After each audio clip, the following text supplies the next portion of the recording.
Hey, hey, hey! Happy Thursday, everybody. It is August 10th, 2023, and it's Throwback Thursday.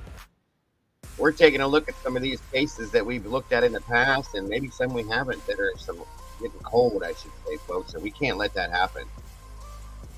Hence the reason why we're doing it. So, what do you say we get this show on the road and dig into Throwback Thursday? Let's do this.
Hey, hey, hey! Sorry about that, everybody.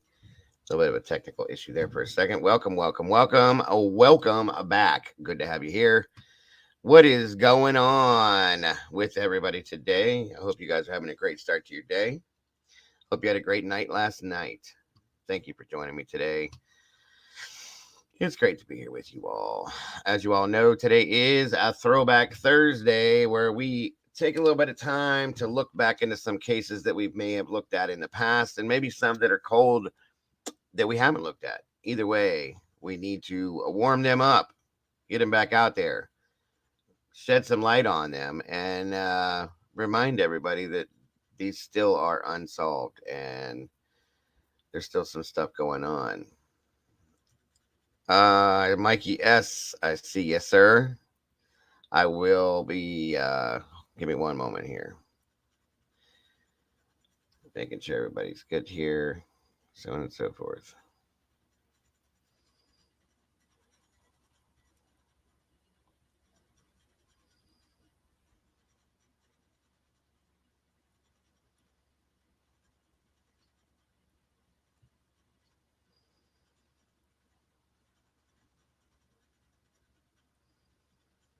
All right, all right. So let's see who is gracing us with their presence today in this channel. Thank you guys so much for joining us today. It looks like this Deborah's here. Thank you for being here. Welcome back. Miss Kim Marin, welcome back. Great to see you. Miss Sherry, Wisdom Speaks, is in the house. Of course, the lovely Miss Heather. Thank you for joining us. Mikey S, I see you, my friend. Thank you for joining me. CR, great to have you here. Welcome back to you. Devil Doll, always happy to see you. Welcome back as well. Zelda, great to see you, dear. Thank you for joining us. Leslie Densley Watkins, thank you for joining us today. Smiley, good to see you. Carol freaking Claus, welcome back. Great to have you here. Tree Baby Tennessee, always happy to see you. Glowbug's in the house, folks. Thank you for joining us today. Let's see. Miss Vanessa's in the house. Hey, good to see you. Good to have you here. Charlotte Gross, welcome. Good to see you. Let's see. Devil Doll 666. I think I spoke already, but thank you for joining us today, as always. War Eagles in the house. Good to see you. Thanks for joining us. Margaret Hoper, thank you for being here. I appreciate you. Daisy Dead, welcome back. Always happy to have you here. Good to see you. Canadian True Crime Buff, always happy to have you here. Thank you for joining me today. Coral Beauty, great to see you. Thanks for being here. Charlotte Gross, welcome back. Good afternoon to you. Good to see you. Let's see here.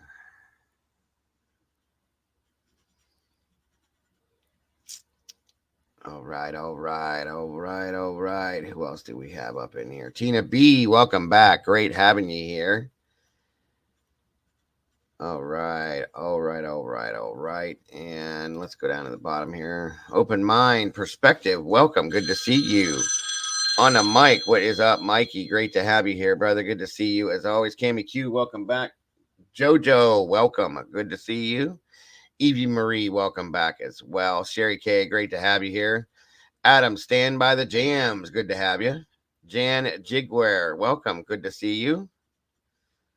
Kels, welcome back, dear. Good to have you here. Lisa and Canali, always happy to have you.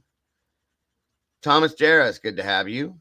Charisma, thank you for joining us. It's a new name. I like seeing new faces. Sorceress, again, welcome. Good to see you. Thank you, Miss Heather.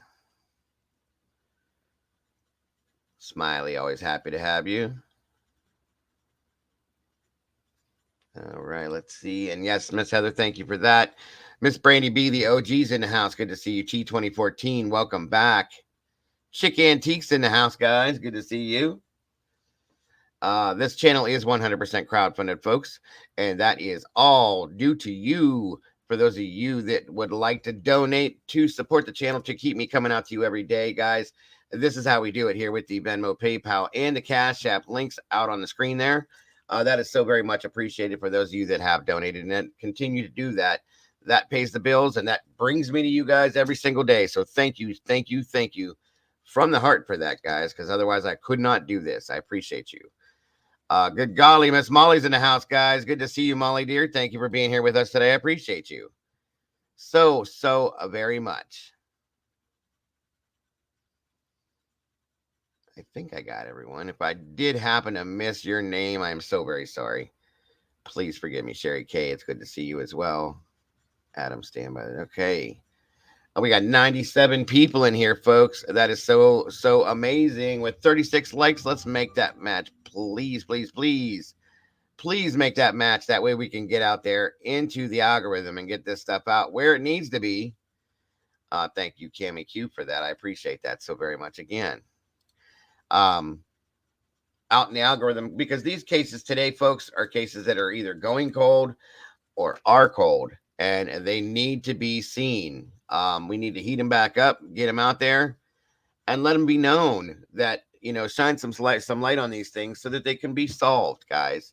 These things need to be solved so that these families and these victims can have some real justice and possibly some closure of some sort. So that's why we go back and we do these and we look at these older cases. Feminem. That's awesome. Thank you for joining us today. I appreciate you, Iris Hewlett. Great to see you as well. Thank you. Wild Cherry's in the house. Good to have you. Good to see you here.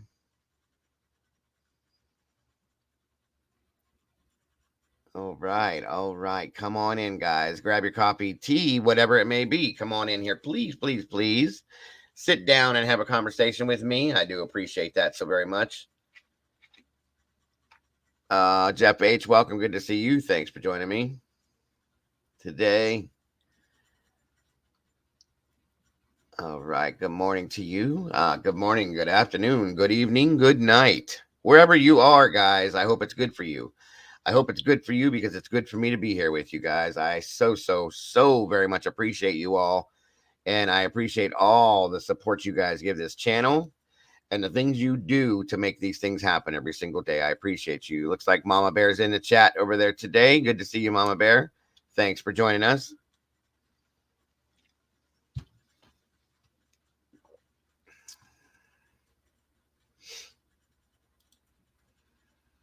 I think that's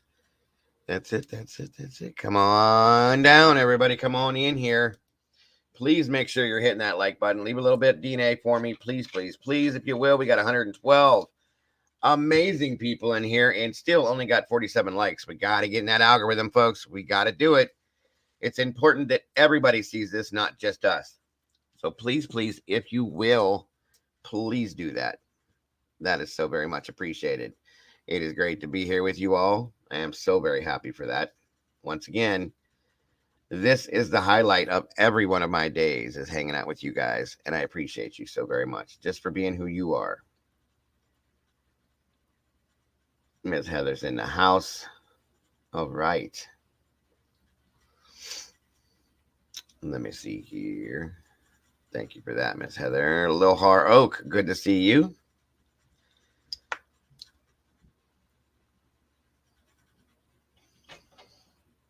Let's see here.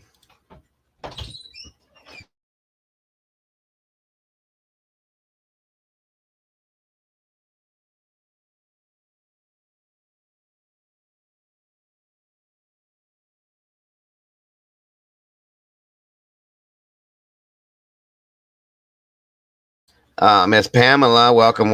Good to see you. Amy Danielle, welcome to you as well. That's a different Heather, Jeff. They both come in here, but that one is a different Heather altogether. It's Heather M.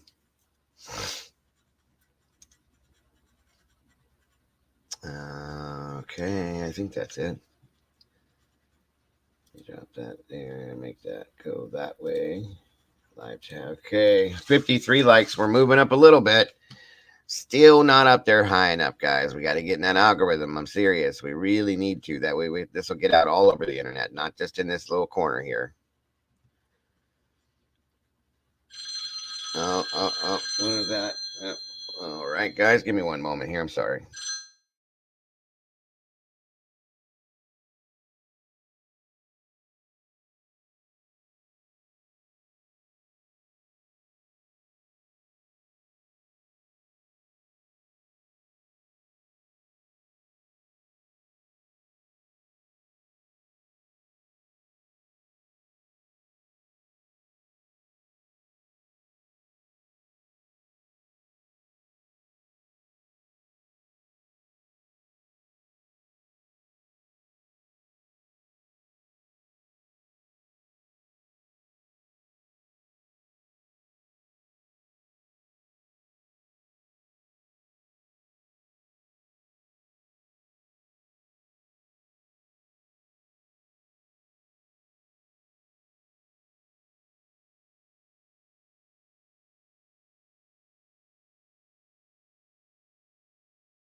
Sorry, everyone.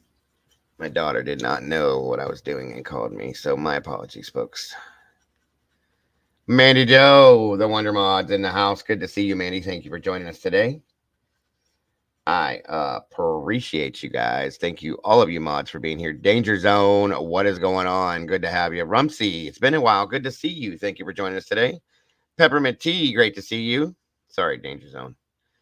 Yeah, my daughter, she does not realize my hours, and she called real quick, and I was like, I cannot talk to you right now, sis. Sorry. Either way, thank you all for joining me. 114 people, 63 likes. Please, if you will, on the way in the door, leave some DNA on the like button. Let's make this match so we can get out there, folks. You got to be tired of hearing me say it. I know you are. Yes, Rumsey, it's great to see you. It's been a while. I hope everything is well with you. We've missed you.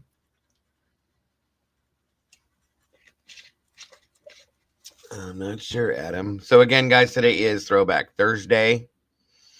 Where for those of you that just popped in, where we look into some cases that we may have looked. Welcome, Crystal. May have looked at in the past, and some things that we may not have that are going cold, and we can't have that, folks. That's horrible. These cases need to have some light shined on them. They need reheated, I guess you could say, and brought back out into the light so that everybody can say, "Hey, what is going on with this one?" Oh, okay. No worries, Rumsey. It's great to have you back. We have definitely missed you. Feeling ready to good stuff. Bubba, what's up? Sucker, what's up? And you guys, ouch, may not know some of the cases or know about some of the cases, but I will let you know. I'll make sure. Like I said, I was pretty hot and heavy into the KIELY Rodnni case, and I was not happy with the end result that they gave us. Doing it and doing it and doing it now. Gotcha, Mikey. And who said what? Good to see you. Thank you for joining us today.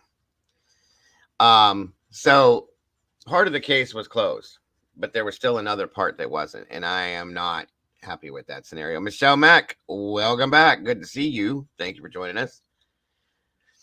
Of course, the Summer Wells case, I was heavy into that one too, and there's still nothing with that. That's horrible to me. Sean Daugherty, another scenario that I am not happy with, and I do not believe that that scenario is what happened with it. And there's so many more that have gone to nothing, guys, and they're cold, and it shouldn't be. They should not be cold. I know there's not enough, on these police forces to enough, staff to keep things rolling on these all the time. Well, that's what we do. Welcome back, Karma Police. Great to see you. Nothing half-assed. Welcome. Good to see you. I know nothing about either of these cases. These occurred when I was still. Oh, yeah. Nope. I know what you're saying, dear. Well, you'll know. You will know. You will be informed. The KIELY Rodnni case was another one that was kind of along the lines of Idaho. It's very weird. Renee M., good to see you. Sooner Girl, welcome back. Good to have you here. A lot of you guys followed that case with me. A lot of you didn't because you weren't in here at that time. Heather M., there she is. Good to see you. 128 awesome people in here. 79 likes. We're getting there, guys. Keep them coming. Please, if you will.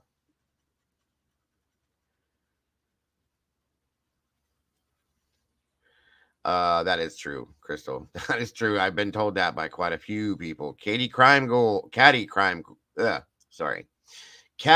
Gold. Thank you for joining us today. It's great to have you here. Great to see you in here. I appreciate you. Typically unique. Welcome. Good to have you. P Fox, welcome back. Share this out, guys. Share this out to anybody you think would want to hear my big mouth running about this stuff. I definitely appreciate that. And if you will, if you remember, if you can, please leave me a comment after the show in the comment section. Kansas 997, Rick, welcome. Good afternoon. Good to see you. Round Robin, welcome back. Good to have you here. Okay, I got you. No worries. I'll give you guys a little heads up on some of that stuff too. Tanya Clements, welcome back. And we're not going to spend a whole lot of time on it. I just kind of want to reignite them a little bit.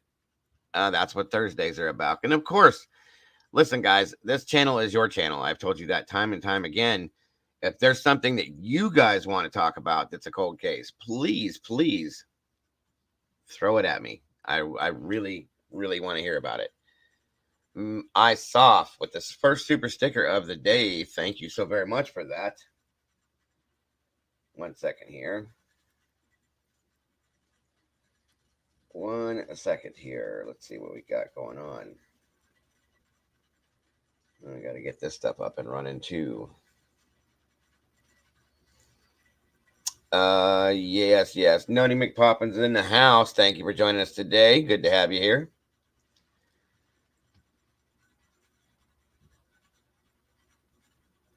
Oh, yeah, I gotcha, Feminem. I absolutely understand. All right, there it is. 1 second. Again, thank you so much for that, ISOF. It's a $3 super sticker, the first one of the day, and I do appreciate you for that. Oh, maybe. Is it going to work? Yep, here we go. There we go. No chains. No Mo gifted one membership to Kansas 997. Welcome to the sauce, Kansas. We got a new meatball in the house, folks, and welcome No Chains. Great to have you here. Thank you for joining us, dear. Let's see here. All right. 165. Awesome people. We're almost there, guys. Almost there. 92 likes. Let's make it happen, folks. Let's get up over 100 and do this thing. We can do that. We can do that. Catastrophe, good to see you. Thanks for joining us today. Welcome to the family, Kansas. It is so great to have another meatball floating around in this sauce while we spill a little bit of this sauce today.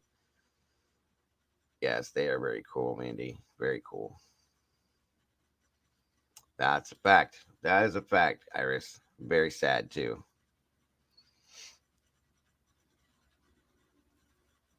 $98. 2 more. We can do this. Thank you so much for that, Chains. I appreciate it.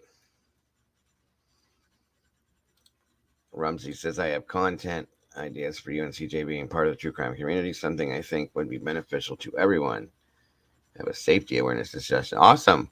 Well, Monday, we're doing Mental Health Monday. Draw Latina is going to be joining me, as well as, I believe, Miss Heather M is going to be joining me as well. And we are going to be delving into the mental health issues that are so very seriously bad right now, guys, and trying to shine a little light on that situation and make something known about that to help people. We'll have resources and contacts for people that are going through things, that know somebody that's going through things, or just to have, just in case. Okay. But it's something that definitely needs to be looked into for sure. There's a lot of issues with mental health right now, guys, and there's not enough resources for people that have issues with it. And it's bad. It's very bad. Very sad about it, to be honest with you. And that's why we're doing this. So I can't wait for that show. Looking so forward to it. That's right. That is right. And there's Miss Brandy again. Any members that would like to join the sauce that has just become a member, or any members of the sauce that would like to join the Discord, I'm so sorry, where we all hang out in there on a regular basis, every day, all day long. That's the place where we are going to be starting to play some games. We do movie nights in there. I do music's, little DJ things in there. And we just hang out in there, and it's a nice place to be. It's for members only. So if you're interested in that, get a hold of Miss Brandy OG here. Email her at the momof350@aol.com. Please title it Dago's Discord. She will email you back the link and get you set up and rolling. Thank you for that, Brandy. I appreciate you so very much. And Mr. CJ's in the house.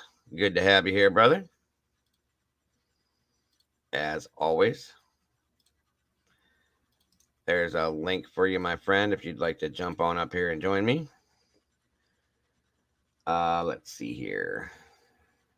William Tardy, good to see you, sir. That's another one, too. It's stupid ridiculous when it comes to insurance companies and mental health, and we will be talking about it on Monday. Thank you for that, Mama Bear. That's a fact. They do some really crazy things. Rottweiler 28, welcome. Good to have you here. Good to see you. What's up, buddy? What's up, bud? You all done with your stuff? Yeah, read through them real quick. They're crazy, man. Yeah, I heard. Yeah. Michelle Mack, thank you so very much. A little coffee for you, and I definitely love my coffee, so thank you for that. Coffee is so good. It is. It is. It is. The nectar of the gods, as I call it. CR, thank you for that super sticker. That is so very much appreciated. It's great to have you here all of you guys again, and thank you for joining me today, boss. Where's Appreciate my you. tankini? I didn't make no agreement about a tankini. That Buddy's wasn't me. I don't, Ooh, Mandy. here we go. I Here we didn't go. Here we go. check the tape. Where's that at? Susan Gardner, welcome. Good to have you here. Good to see you. Oh boy, natural healing. Good to see you. You're a Check the mess, baby. tape. Check the tape. Yeah, I'll check the tape. Where's your tankini? Okay, babe. Okay, babe. Yeah. Shout Oh, out thank you so Ruckus. very much. I appreciate that, CR. That was very nice of you.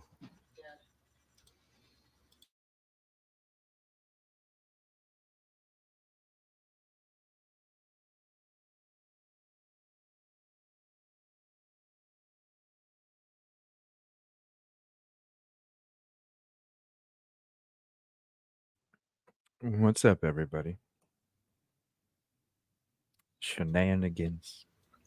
Who we got here? Andy Kane, welcome, bro. Linza Bell, hello, welcome. I like seeing new faces. That name is different to me. Best Trail Cams, welcome. Good to have you here. It's awesome.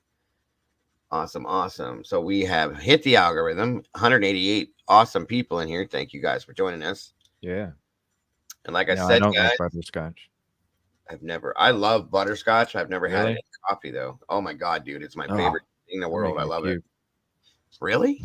Yeah. Wow. I don't know. It doesn't go with my stomach, man. It just, I don't know. Even the smell of it, I just, Oh man. French Butterscotch. vanilla. That's Oh me. yeah, yeah. I mean, I French do that vanilla. or hazelnut all the time. But 1 second, folks. Hmm. I loved butterscotch candy as a kid. I think maybe it's because I had too much of those or something. Yeah, oh yeah. I used to eat the little candies all the time. Yeah. Oh, and the Well, root beer barrel candy. Oh, yes, yes, yeah. for sure, for Yeah. sure. Salted caramel. Yeah, I like that too. I don't know. I just Um, can't. yeah, I don't drink man coffee, as everybody calls it, man coffee, where you just give it to me black and nothing. And nope, that ain't me. I gotta have something in it. It tastes horrible. I mean, I don't mind. I like the taste of coffee. Lulu Chu, good to see you. Hey, hey. I like the taste of coffee itself, plain. Okay, but when you add that stuff to it, coffee is so amazing. I'm gonna have to go get a cup. Mm-hmm. Damn it! Now we've been talking about it again. It's good. It's good. Cinnamon Yeah, it's disc. too sweet. What is? Butterscotch. What Oh, Rumsey says. okay, Yeah, gotcha. that's it. Yeah, it's too sweet. Duncan does a butterscotch, or Cinnamon. not a butterscotch, butter pecan. They do a butter pecan flavoring. They throw in their coffee. That's so good too. Yeah, Uh, anything cinnamon too. Yeah. yes, cinnamon. I agree. That's what. Mm. That's why. That's one of the main Mm. reasons why fall is my favorite time of year. I love Yeah. the smell of cinnamon and all Yeah. that. Those smells that the candles, Yeah. that crazy stuff. I love it. Love it. Yeah. Oh yeah. It's the best time of year for me. It just makes me feel happy when I smell that stuff and you're around. The leaves are falling, the air is different. You know what I'm saying? Yeah. The yeah. Even For the real. leaves, the smell of the leaves. Yeah. Yeah, Good yeah. stuff. Absolute. Absolute for sure. What are you guys doing? You guys are killing me. Strawberry cheesecake, birthday cakes. We're talking about hazelnut cream, Irish food. Oh my God, you guys are killing this. We need to have a cook off I'm, sometime, dude. I'm telling you, like, yeah. Like you and me cook the same thing, but we have a cook off. And Well, I can't cook, so you'll probably win, but I'll still try. we could try it. I'll We could do I'll we try could do it. a sauce. No, Yeah. no, I won't do that to you. I won't do that to you because I know my Yeah. sauce is amazing. Oh, So okay. Yeah. Just something here's from the scratch. thing. Here's the thing. Who the hell's gonna taste it, and how are we gonna I'll know what's try. this? How are we gonna here? Right. Throw it at the screen. Here's some Yeah. sauce. Yeah. We're not gonna like hand out free samples and then interview the people. Right, You know. right, exactly. And then if we Yeah, sent it to you, it wouldn't be good by the time you yeah, got it it. would be So it'd be gross. yeah. Chick Antique is already decorating for Halloween. I'm down with that. It's that time. I love Halloween. I It's do my too. favorite I holiday. absolutely love it, guys. I can't wait. Favorite holiday. And by the way, tomorrow, just for a little heads up, folks, because you guys requested it, we did a poll on it. Tomorrow is Sci-Fi Friday, which means guess what? We're talking about aliens tomorrow, folks. Nice. Cool, man. Yep, Hey, yep. mama. Oh, who is that? Hi. Who are you? Who are you? It's Um, her Jumping up birth on my channel certificate out of says nowhere? mama and bear. right. Oh, Yeah. okay. I guess. It's good to see you, Mama Bear. Your favorite co-host. I'm not your only co-host, but I'm your favorite. Yes, yes. Oh yes. no, I'm not a co-host. You're a co-creator. I'm a guest. Yes. Yes, Yes. Welcome, Mama Bear. Mama's the only Hi. co-host. I had no idea that she was going to be here today. I put it in the chat. Where? On top or below the food talk? Goodness. Because I'm not seeing nothing but barbecue and hazelnut and cheesecake and strawberry. Like, yeah, I can't. You know how Caramel I am. apples. Yes, you know how I am when we talk about food, Bear. This is what Yep. happens. I'm like, yeah, I don't see anything else around me. Nope. Lord. Anyway, it's wonderful to have you here joining us today. I've missed you quite a bit. I've missed being here. I'm sure. Aw. I'm sure she loves it here, and they love her here I do. too. Yeah, I love seeing those guitars too. Yeah, I know, right? I do every time. I'm always looking at those guitars and I'm just picturing myself playing them. The one that looks like the big Les Paul is the one that I Yeah. like. I just want to reach in. And I grab want it. one. I want Yes. one. That's the one guitar I haven't had yet. Is that baby right Right. back there? Yep. Yeah, I've never owned one. My I need grandmother had glue, one. though. Had no idea what it was. What's up, Mom? Good to see you, Mama. Mama Bear's in here. Oh, hi. I need Not- to play some of that. Not or I'm sorry, Mama Dago, not Mama Bear. Welcome, Mother. Good to have you here. Good to see you. We don't get seasons in Massachusetts anymore. What? We have months. Oh, it kind of happens that way in Ohio too. Honestly, like we didn't really have Yeah. spring. Jesse Schul's in the house. Good to see you, buddy. Who is that? Weather's crazy anymore. How do you even pronounce this, guys? Lost. Wait a minute. Lost Federal Five. Federalis. Federalis. Oh, okay. Federalis. Welcome. Thank you for joining However you us. say that. That's pretty cool looking. I like that. Thank you for being here. All right. So, yeah, the weather's crazy. It is. Everybody's having bad weather. We're just getting rain right now. Thank Lord. Thank you, Jesse. His DNA is all over that like button. That's all. I like 201 peeps in here. Chili cook-off. I'll be around the weekend. Yes. Titans and Browns game. Hey. Here we go. I love chili. Good stuff. Erica Real, welcome. Good to see you. Good to have you here. Thank you for joining us today. We gotta do our football stuff this weekend if you're available, man. Whenever. Wade Bird 77, great to see you. Newbies in the house. Love to see newbies. Wow, New Jersey had tornado warnings. Yeah, that's weird. Isn't Wow. it? Thank you Yeah. so very much, Wow. Heather. I appreciate you guys. They're probably like, what's that? Right? Guys, anybody that's new in here, this channel is That's 100% crowd-funded, folks. That's why I pop these links up. PayPal, Cash App, and the Venmo is how I come and see you every single solitary day. For anybody that would like to donate to support the channel, that's how we pay the bills, folks. So thank you so very much for that. I appreciate that.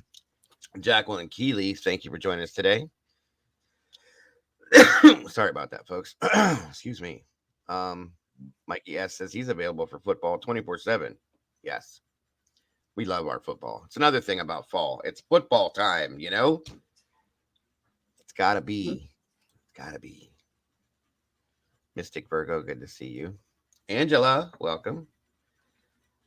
Peaches 81, good to have you here. J Rod, what's up, brother? Good to see you. Thanks for joining us today. Wow, I got everybody in here. Unravels in the house. Welcome to all of you guys. 223 amazing people. Linda Miller, welcome. Good to see you. Welcome back. I see a lot of meatballs in here, guys. A whole lot. Spilling some sauce. So, as I said, today's Throwback Thursday, folks. What that means, again, for those of you that just popped in, is that we're going to be looking back into some uh, cold cases, cases that maybe not have been solved, stuff that we may not have even looked at some point. And it's up to you guys too. I want you guys, and that's what I want it to start to do, guys. I want this to be something you guys take part in. I want you guys to start throwing stuff at me that you want us to look into that are cold. Okay. I started it off today with these here. Welcome back, Sarah D. Irish, Crosshatch. Great to see you. And again, cases that haven't been looked at in a while that have started to go cold, that need the light shine back on them to be reheated, warmed up. I threw some out there to start us off today, but I'm going to leave this up to you guys to start throwing stuff at us. Okay. Night Owl, good to see you. Cases that you want us to pay attention to that have gone cold or starting to go cold. Legendary CEO, thank you for joining us. Yes, that is me. That was me, Legendary. Thank you. Did I just see somebody else too that popped in here? Maybe, maybe not. Unravel's here. Seen that already. Crosshatch, yes. Okay. So I don't know how many of you guys are familiar with KIELY Rodni's case. Very sad. Very horrific. Okay. And Summer Wells, of course, is undeniably sad. Okay. She was a 6-year-old little girl that went missing. Summer is, and there has been nothing. Okay. I have my thoughts, my theories, my feelings on this this sad case. But of course, nothing's come from it yet. It's sad. Thank you, Heather, for that one. Guys, if you will, please check out J-Rod on Point. Great channel, great show, great creator. Show some love over there if you haven't subscribed. You will not be disappointed, I promise you. Heather, thank you for that. Molly Drake, absolutely, dear. I know. Lulu Chu, thank you for being here with us today. Kaleida Hope, welcome. So, and again, it's been, what do we got now with Summer? Two, we're going on 3 years, aren't we? Mhm. No. Yeah, well, like 2, a little over 2, right? Thank you, Unravel. I appreciate that. I like when we hang out together too. It's always fun. Yeah, thank you for hanging out too. Yes, 100%. Dara Johnson, good to see you. Thanks for popping in. I appreciate that. Another meatball. Cody Bixby. Yes. And we also have another little boy that went missing years ago now. It's been, I can't even remember at this point, but another one that I like to reheat here and there because we still don't have any truth to it. Okay, Erica, thank you so much for joining us today. I appreciate it. No worries. Thank you, Smiley. I appreciate that as well. Yeah, that's a good point, Jeff. Ring cameras going up. And in Kylie's case, folks, it was a 16-year-old girl. She went to a party and never came home. Vehicle and all just disappeared. Oh, thank you, Wild Cherry. That's awesome. When we talk about it, you're welcome to jump up here and talk about it with me. I like to have people that are close to these places tell me about the area that I cannot be around and certain things that go on with the cases. So thank you for that. Where are we at here? I'm trying to follow something that I just saw. Again, thank you for joining us today, Eric. I appreciate it, and I understand completely. Thank you, Lulu Chu. Absolutely, J-Rod. No worries, brother, because I know you do it for me.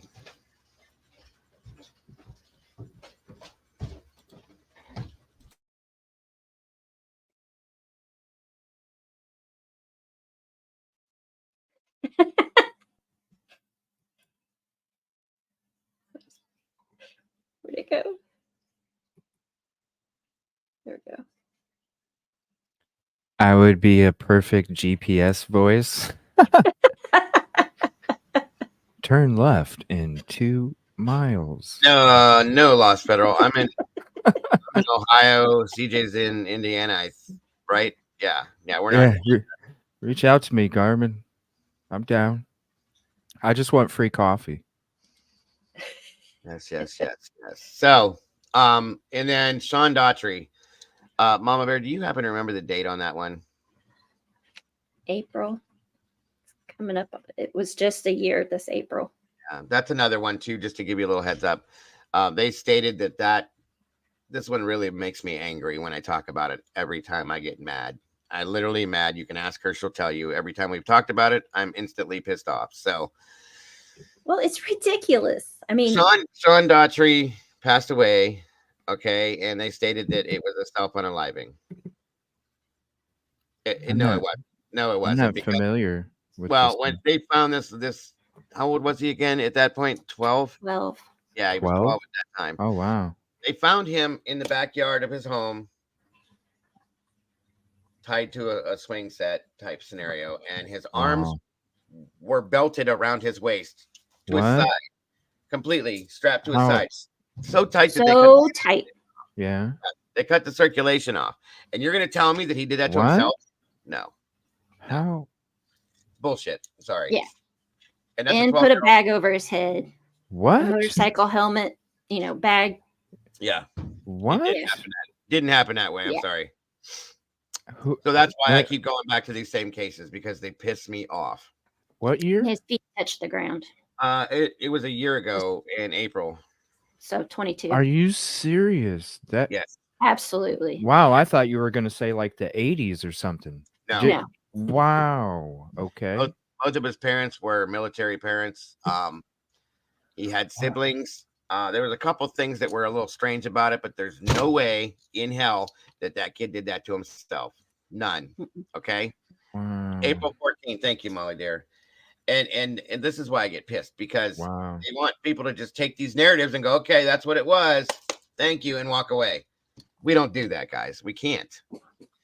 We can't. Right. We can't do Wisdom. it. That yard guy knows something. Guarantee it too. I agree. You had to see something. You had to see something. It was out in the open. It was right there. You had to know something.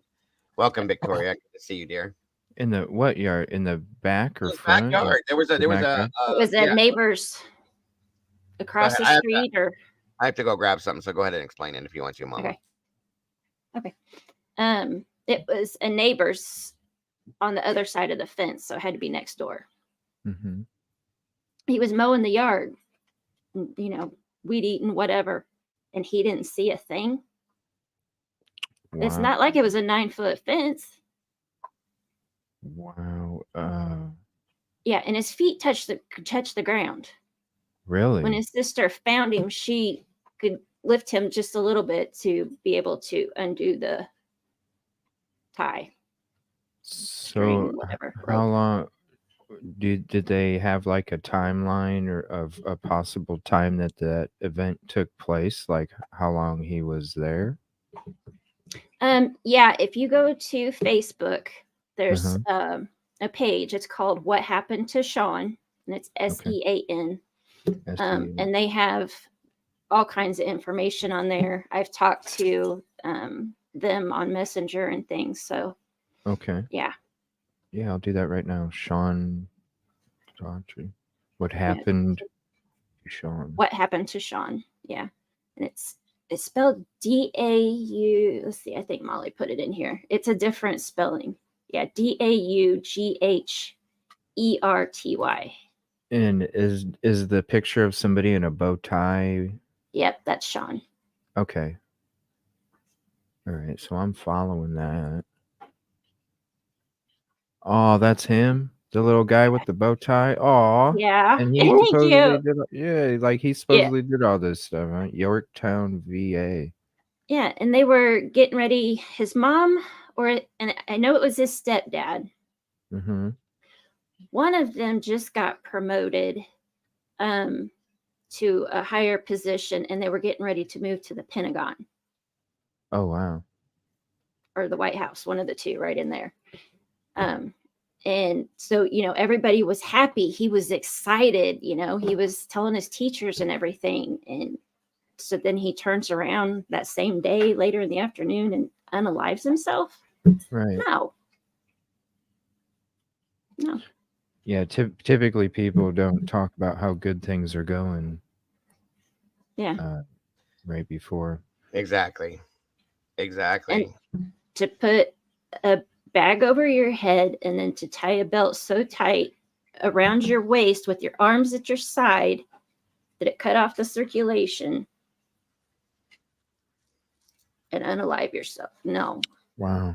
J-Rod says, if you ask my opinion, the sister could have played a dangerous game and unalived him by mistake. Stepdad and mother saving a little girl. What, like a TikTok challenge or some shit? Sorry, whoops. Could have been. I mean, I've never had that theory brought to me, so I mean, it's Yeah. that's interesting. You know, because you hear all them crazy TikTok challenges. Oh, yeah. Yeah, we always just kind of thought maybe it was some kind of government cover up or a considering warning where to the stepdad because they were high up in the military. Yep. That was the other weird thing. Sean was wearing his stepdad's clothes, boxers, his clothes, his dress shirt, or either boxers or shorts, one of the two. I haven't looked at it in a while. My brain's a little foggy. I'll give you guys a little update here to get things more rolling. Molly says the more you dig into his mom and stepdad, the more odd it gets. That's a fact. Really? She's absolutely right. Yeah, it gets weirder and weirder. So how is he preventing them from moving to Washington? Like, why would? Yeah, I mean, he was excited for the move, so it doesn't. He was excited for new friends, new school, blah blah blah. You know what I mean? So yeah. And Erica, he was 12. Yeah, he was 12 years old. It's very sad, and I can't. Every time they say he unalived himself, I get so mad because you don't have to have common sense to realize that this kid, there's no way this kid did all this to himself. Right. With his hands strapped to his waist. I mean, they were so tight, CJ, that the circulation was cut off on his arms. When EMS arrived, they said that they noticed you could see that the circulation was being cut off. His hands were like blue. And when you're like that, okay, and you're hung from a swing set, how do you do that? Explain that to me. There's no logical explanation behind that. Yeah. Molly, that reminded me, thank you.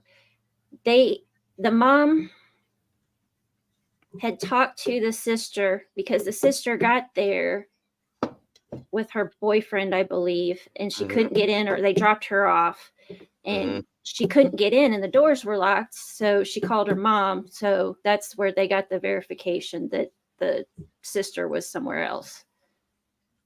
And so she went around the back to go in the back door and see if it was unlocked, and then that's when she found Sean. And like Bear said, the backyard it's a good sized backyard, and there was a fence, but it was no kind of a fence that you couldn't just look over and see what was going on. You know what I mean? Right. And that's the problem I have with this, because I feel very strongly that guy knows if it wasn't him or he had nothing to do with it, then he knows, he saw. And I don't know if it's because he's afraid to talk about it. What if it was like, because I'm just asking because I haven't followed this before. Yeah, no, I understand. Is there like is it like shoddy LE work? Is there like a predator in the area that maybe would have done that? We looked into what makes you believe or think that it is down that particular path? Because whoever it was dressed him in his stepdad's clothes. Yes. Oh, like what? Kind of like a message, you know, a like message. This will be you. You know what I'm saying? Oh, for real. Oh, okay. And it couldn't be like it happened in broad daylight, folks. That's the thing that I have a big really. Okay. That's during the middle of the day. So it happened in the daytime, huh? Okay. Yes, the neighbors didn't see a thing. Yeah. And he was weed whacking. Yes. He may not have heard anything, but somebody has to see You have to Right. see. I mean, the kid wasn't tiny. You know, he was big enough to see. He wasn't a baby. You have to see somebody walking out about in the backyard and doing this. There she is. What's up, Jules? Hey, And yeah, Jules. that was the other side of it too. I was getting ready to say that was that the little brother also Mhm. made statements about somebody being in the house and attacking his big brother. And when they came home, they found the younger brother like buried up under some pillows, all like exhausted and like he'd been crying and things like this. So Oh, he wow. said a man hurt Sean, is what he said. Mhm. So a man, not another kid, but a man. You know what I mean? And the little brother knows. Um, right. And the way it happened, thank you, Molly. He was happy. He was doing his chores, having his snack, watching his little brother. Was going to go play a video game online with his friends, and then boom, he took the trash out, and he was done. No assaults, just that what Right. There was took there place was as the crime. there was no essay or anything like that was brought So out. so it was just him directly. Okay. Hmm. It had And with the nothing. little brother saying that, Yeah. I don't see why he would make that. It was a pile of laundry. Thank you, Truth Seeker. I thought it was a bunch of pillows, but yeah, hiding under a pile of laundry, Yep. all red faced and just a mess. Right. Didn't want to be Loads of noticed. laundry. That's what it Wow. was. Yes, that's exactly it. Thank you. And William, he was 12. Oh my gosh. yeah, that's the other thing is the heat in the house was turned up way high. Like I think they said it Mhm. was like 80 or 85 or 88 degrees or something like that. So, Sean's underwear were found in his parents' bedroom. That's correct. Mhm. but there was no assault. Okay. That's odd. Right. And he was barefoot, but no dirt or grass on his feet at all. Right, not one bit. So to me, it sounds like he was carried out there after something was done, okay, and then hung there to make it look that way. But again, none of this stuff could have been done Huh. by himself. He couldn't have done it to himself. And Right. when he turned in his homework, he had to do a face verification, send Yep. a selfie in with his assignment. That's absolutely correct. Thank you, Jules. This is why I love Jules. And Mandy, the parents, I'm not sure. I'm thinking the stepdad was at work. I don't know about the actual dad off the top of my head. Yeah. Mom took grandma to the doctor. Where did they go? She took grandma somewhere. Yes, I do agree. It's been a while. See, that's why we have to do this, folks. Yeah. It's been months, 7 months, I think, since maybe even more since we're roughly since Yeah. we've touched this. Yeah. YB said, Nosy, good to see you. And the glasses were tossed on the ground out of his reach. It's a mess, folks. And it's another child. Another child. Yep. They're great. Exactly, Mandy. And you're scared to death to do it. Scared to death. In the safety of their own home. You know what I'm saying? Yep. Thank you, Kimmy. Exactly. Oh yeah. Right. Thank you, Molly. You're on it, Molly. Thank you. Yes. The That was trash the other bags. There were two, right? Two trash bags that did Yeah. not match the trash bags they used in the house. And it So was weird. they got their trash bags from Costco, so they knew that they always had either the red or the orange pull string. Yep. And the ones that were there were the other color, and so they knew that they weren't their trash bags. Wow. Right. So Wow. yeah, it's a mess. A big mess. Okay. I feel that something happened inside the house, and that's where the act took place. And then they took him outside and did that. Which really, really bugs me a whole lot. Yeah, Michelle, you're completely heartbreaking. This one really makes me mad, though. I mean, literally pissed off mad. Because the parents started to. This is the other thing that bugs me too. What's the matter, Mama Bear? Oh, Mandy, my kid flips his underwear off with his feet, and 9 out of 10 times it lands on the ceiling fan or curtain rod. That's awesome. So there was just Sean and his little brother, Dara. That was it. That was home at that time. Crime, Yeah. Karen, wine, mom. That doctor appointment. Yeah, and then mom took grandma to the doctor. Yeah. Sean's stepdad was at a doctor's appointment with another younger brother. That's right. Welcome, Kara. Thank you for Or joining. a physical or something, I think. Yes. Yes. So I'm gonna play this to give you guys just a little, and this is what happened to Sean. Questions remain a year after the Yorktown boy's death. That'll give you guys that don't know anything about it a little catch up, and again, we can talk about it and so on and so forth because it really makes me mad. Tanya Bond, good to see you. Thanks for joining us. The main cause of death, Erica. Did they come off with a cause of death on this one? Was it strangulation? I think so. Which would match the hanging scenario, but I don't think that's what it was. I don't think that's what it was at all. I think he was manually strangled. Sorry. And then they did that. Yes, that's why I had the trigger warning up. Thank you, Mandy. But yeah, absolutely.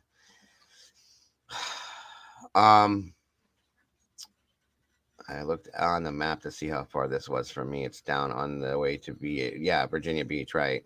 Very close. This is crazy. It is. And just it was how in recent Virginia because they were, Yep. That's exactly it.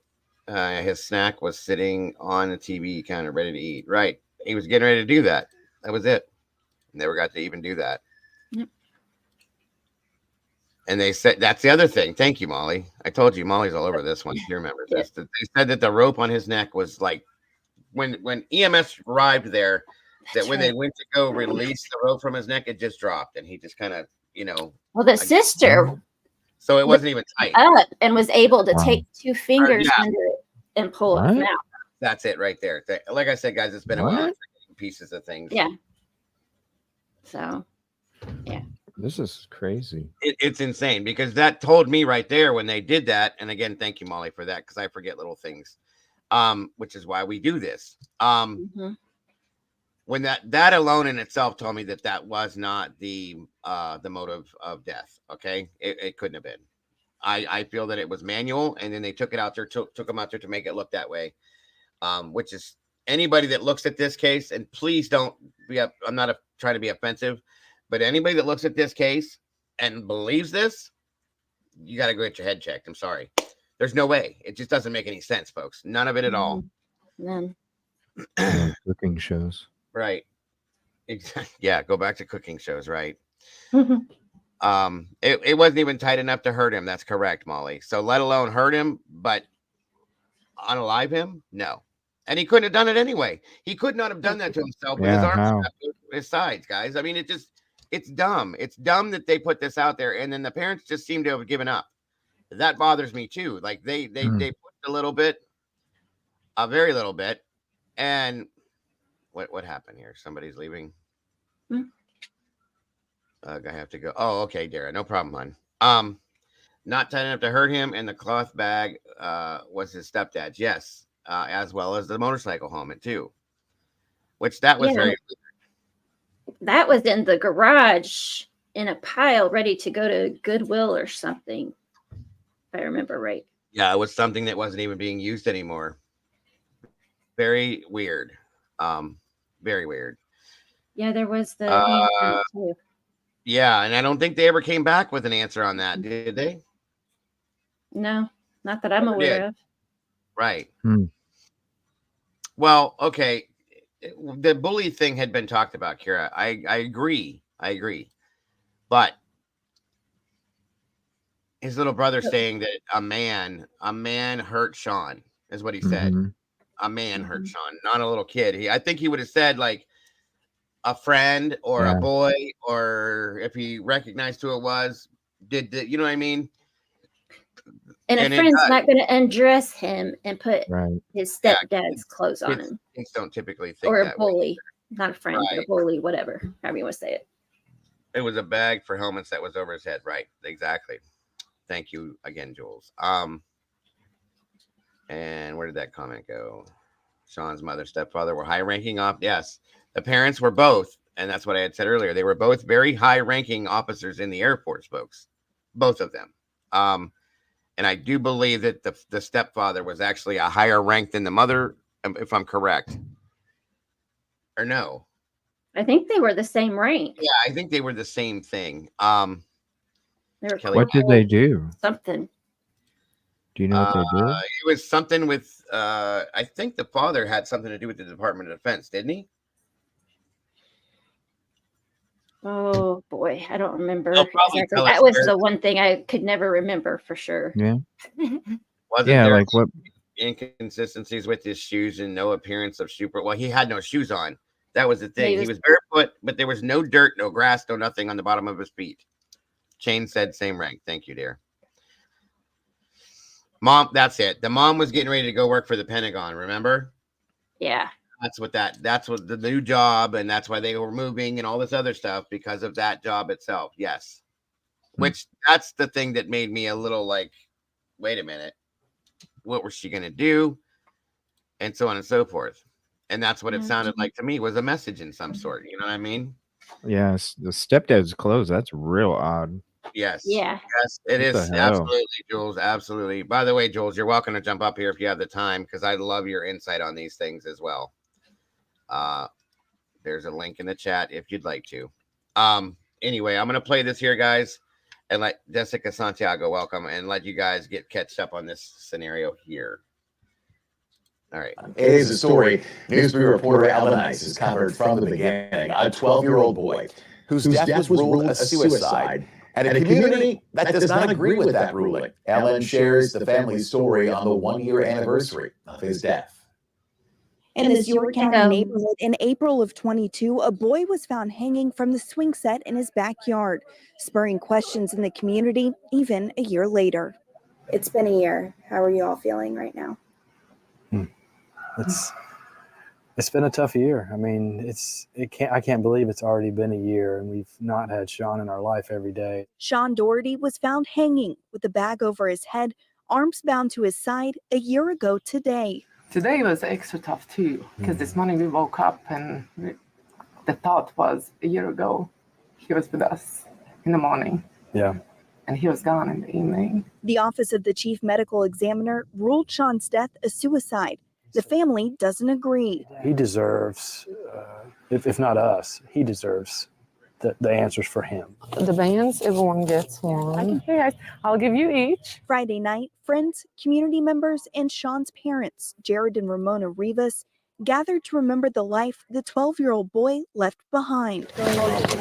That was Sean's favorite house over there for Halloween. Anyone that's supporting us is really supporting Sean more than us, right? It's about making sure that every question that gets asked gets answered. Step by step, memorializing the life of a boy gone too soon. All of it for Sean. Just to feel that Sean's life mattered. I reached out to the York-Poquoson Sheriff's Office for an update on this case. They said no comment. In York County, Ellen Ice, News 3.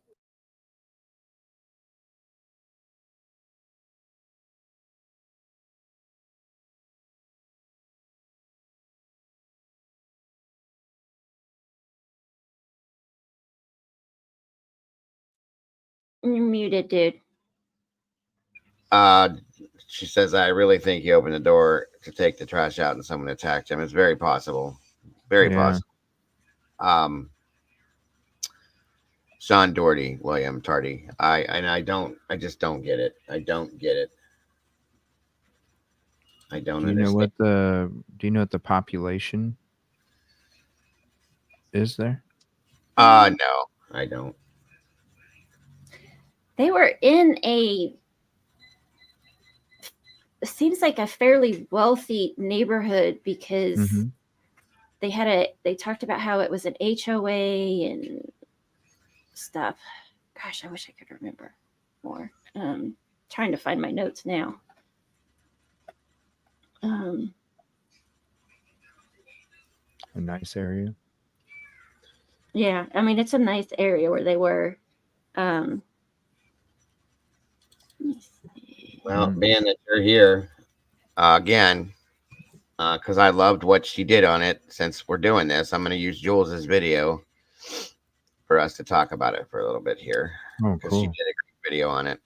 She always does great videos on these things. She was just as pissed off as we were on this, honestly, because I think didn't you pop up here with us when we were talking about it before, Jules? Either way, that's a great video, folks. And for those of you that aren't familiar, oh, he's wearing a Pittsburgh Steelers tie. I just realized that. That's awesome. Anyway. Hampton Roads. That sounds familiar, William. Yeah. It was a very nice. I think it did have a locked gate. Sorry. Yep. No, you're fine. The same glasses. Oh, they do almost have the same glasses. Right. That's crazy. All right, folks. Again, for those of you that aren't familiar with Jules, please go check out her channel, Jules of All Trades True Crime. It's amazing. She's part of this community, very close part of this community, guys. Yeah, this one was from a while back, but this will give you a little explanation as to why we're so upset and the things that we don't agree with, okay? Today we're going to get into the crazy, make no sense death of 12-year-old Sean Daugherty.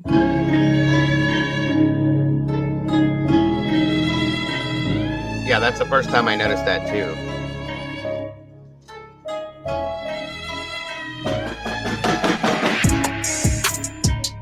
On April 14th, Sean's sister Maria got home around 4:50 to a locked door, and to Sean not answering the phone or the door for her to come inside.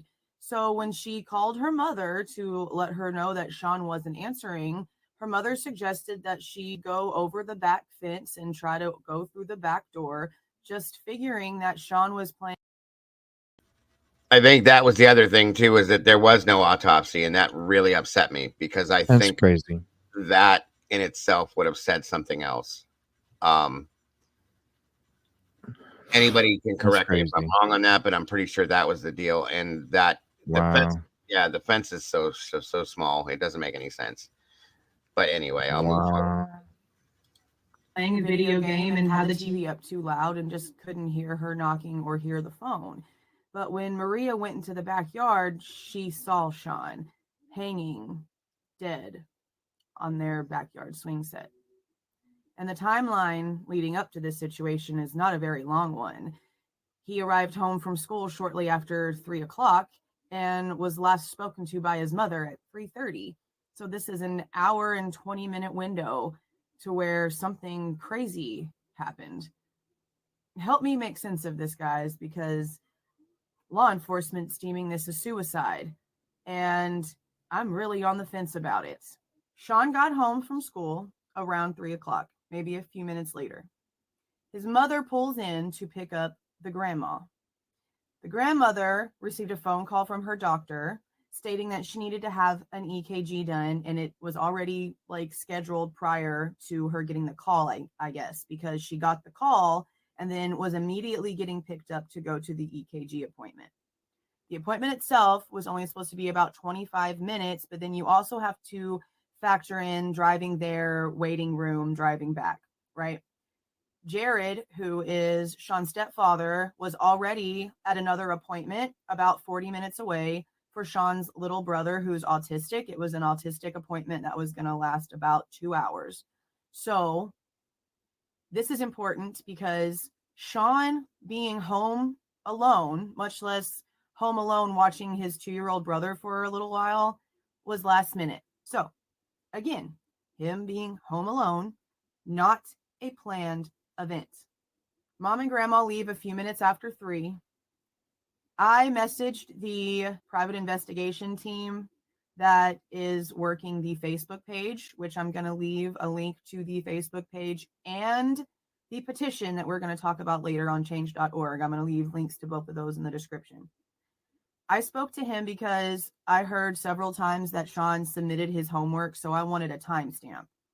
He told me she, I'm not sure, like a real private investigator does, they keep their identity like it's supposed to be because you're a private investigator. So I like the fact that this person is not giving a name of who they are or anything. It's just labeled generic. I actually appreciate that very much. And I am totally fine talking to this generic person who is in charge of this page, because I know that this page is handled by the family and by the private investigator that the family has told us that they hired.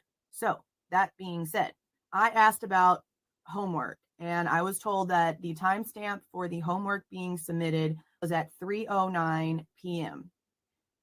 In a podcast, the mother mentions Sean having a chore app. I asked the person on the page about this, and the trash can needing to be changed chore notification was set for 3:30. Now, what was found in the home, because this is the stuff that makes law enforcement's assumption of self-oofing make no sense to me. Well, this on top of like a few other things we're going to talk about. There was a peach in a bowl on the counter, like Sean was making himself something to snack on. You don't make yourself a snack if you're going to go self-oof. You're not worried about being hungry if you're about to self-oof. So there's that. There was 2 trash bags that had been taken out of the trash drawer, tied up on the floor, and Sean's Crocs, which I'm going to assume he was going to slip on to go take the trash outside, were on the floor upside down in front of the trash bags. Something else that was found were trash bags that did not belong to the family. They were. And see, that's the Croc thing has always made me feel like he was grabbed right there. Okay, like as if he had his shoes, because Crocs they're very loose fitting. Okay, as if he was doing the trash bag thing, and somebody came behind him and grabbed him out of his shoes, or he was getting ready to put them on, or had them on, and they came and was snatched out of them. Do you know what I'm saying? Thank you, Heather. And that's kind of the problem there. That's where I think it was taken inside the house. Maybe that's what the little brother was talking about. Ramona Rivas is a lieutenant colonel in the U.S. Air Force, and she recently had accepted a new position at the Pentagon. That's correct. Thank you, Jules. So his shoes were found by the garbage can, and his other clothing was found up in. Yeah. So is there an upstairs or? Yeah, in the bedroom. Like I said, I feel like he was changing out the garbage to take it out, like we had said, and somebody came in behind him and grabbed him either as he was putting his shoes on to go do it, or pulled him out of his shoes. Like I said, Crocs are loose fitting. And then drug him off to whatever was going on, sadly. And then things moved from there. So yeah, exactly, Annie. Residential trash bags, according to the PI, and they were blue tie string. The family always buys their trash bags from Costco, apparently, and they all have red tie strings. The mom even went through the house to like verify all the trash bags, and all the boxes of trash bags had red ties. So here we have these 2 foreign ripped up trash bags in their house, and they have no idea how they got there. Not just that, Maria's boyfriend's mother, I believe, was helping straighten up in the kitchen, and she's the one who noticed a palm print of a left hand on the high top part of the window pane leading out to the backyard, which you can see right here in this little kitchenette photo. The fingerprints, the palm print was very noticeable, apparently, because there was like some sort of residue on it that was like magnifying it. And come to find out, LE never lifted it until it was brought to their attention by the family. And according to the family, they've been given like 2 different stories when it comes to this handprint. So when they were first talking to LE about it, LE told them that it was a good lift, a good print, but that it didn't match absolutely anything in any system. I'm going to assume that would mean they also tried to match it against Sean's handprints. At least I would hope so. Okay. They're not stating that it's Sean's, and they're stating there's no matches anywhere. Okay. So when the family questioned them about it again, then law enforcement told them it was no good, not good enough to work with. Well, which one was it? Now, mind you, he is babysitting his 2-year-old little brother. And it said that he was taking a nap on the couch whenever the mom and grandma left for this appointment. Now, another thing that I asked the person on the page is, where was the couch and the toddler sleeping in comparison to where like the trash bags in the kitchen area was. And he informed me that the house had been for sale, which I had known that before, and that there was photos online of the house. So I went and I grabbed them. I grabbed them from Zillow, and it is a listing that the family had done prior to what happened to Sean, because this is a military family. And they had actually just gotten news that they were going to be moving to the Pentagon. And Sean was apparently super excited about this. So the photos on Zillow for the house listing are pretty heartbreaking because it's the family's decorations. You can see Maria's name hanging on the wall in her room. You can see the bunk beds in which Sean used to sleep on the top bunk. You can see the garage where the motorcycle helmet bags were taken from that were found on his head when his body was found. And you can see the swing set before. And it is sort of like an open area floor plan. You walk in the front door, there's steps off to the helmet bags were taken from that were found on his head when his body was found. And you can see the swing. Now, here's what I want to point out real quick, okay? This is where they found him. Right here. Okay? Look at the fence around the property, folks. Wow. Anything, it comes to your waist as an adult, okay? All the way around. If somebody It's not even a privacy fence. It's just right. It's damn near see-through. Yeah, it's just a fence. That's all it is. Like to mark the property lines in a sense, basically. Okay. But if you're looking, you could see anything and everything going on around this yard from all four sides of this fence. Okay. It makes no sense to me. How did the lawn crew not see something happen? How did you not see somebody carry somebody out or drag somebody out and put them here? How? And then the kid was 12. He was very skinny. He probably didn't weigh much for an adult to carry. Okay. But still, how did you not see that? How did you not see the time it took to set that scene, to stage that? Okay. Imagine how long it took somebody to stage that just that way. Because you know it was staged. Yeah, and he was tall too for his age, but he wasn't heavy though. He was really thin. You know what I'm saying? You would have seen somebody carrying him, whether it be over their shoulder, in front of them. I hope, you know, I don't even want to say the word dragged, but I just don't know. I don't understand how they didn't see this. So that made me obviously think, was the lawn crew involved in something? Because they just basically, I have no idea what you're talking about. I didn't see anything. That's how they reacted to it. How? That's what I said. I don't get it. Like, it's crazy, man. Because I, you know, once I seen this picture right here, dude, I'm like, yeah, how? Like, right. how? Right. I don't care. I'm not exactly sure. I'm pretty sure I think they were this direction over here. But either way, it doesn't matter where you're at. You would see something. If there was any noise going on, you would hear that. Okay. And it's a pretty big backyard. So again, it's a wide spectrum of view. And if somebody was doing something back here, taking the time it took to do this, you're going to happen to, you don't glance over when you're doing your weed eating or something and see this going on. Even your peripheral. Yeah. Yeah. Peripheral vision would have definitely picked this up. You're going to be like, what the hell's that? Yeah. What is going on? And it's going to catch your attention. You're going to look. Right. I agree. So yeah, 100%. I don't get it, guys. It makes me so mad. So mad. And Because, like, autopsy. say that again.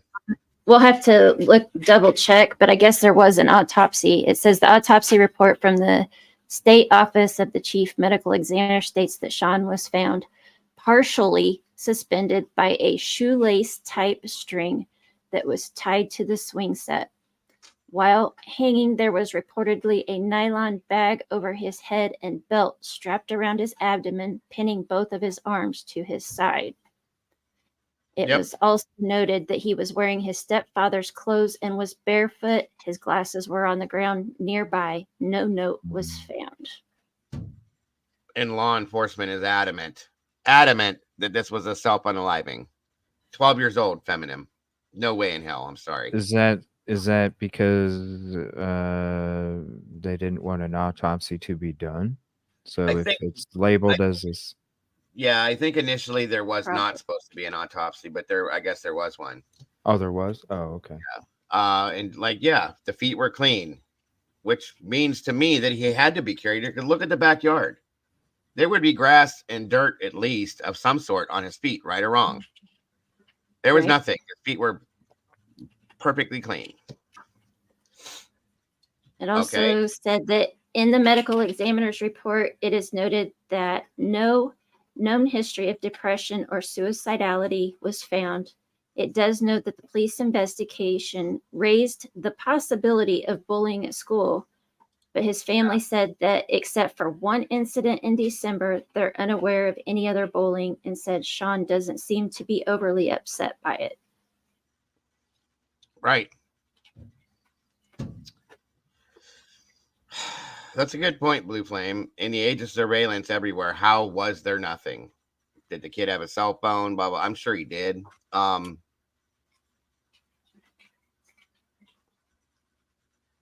Best Trail Cam says, in this case, Ellie told to stand down and coroner told no autopsy money. That's what I understand as well.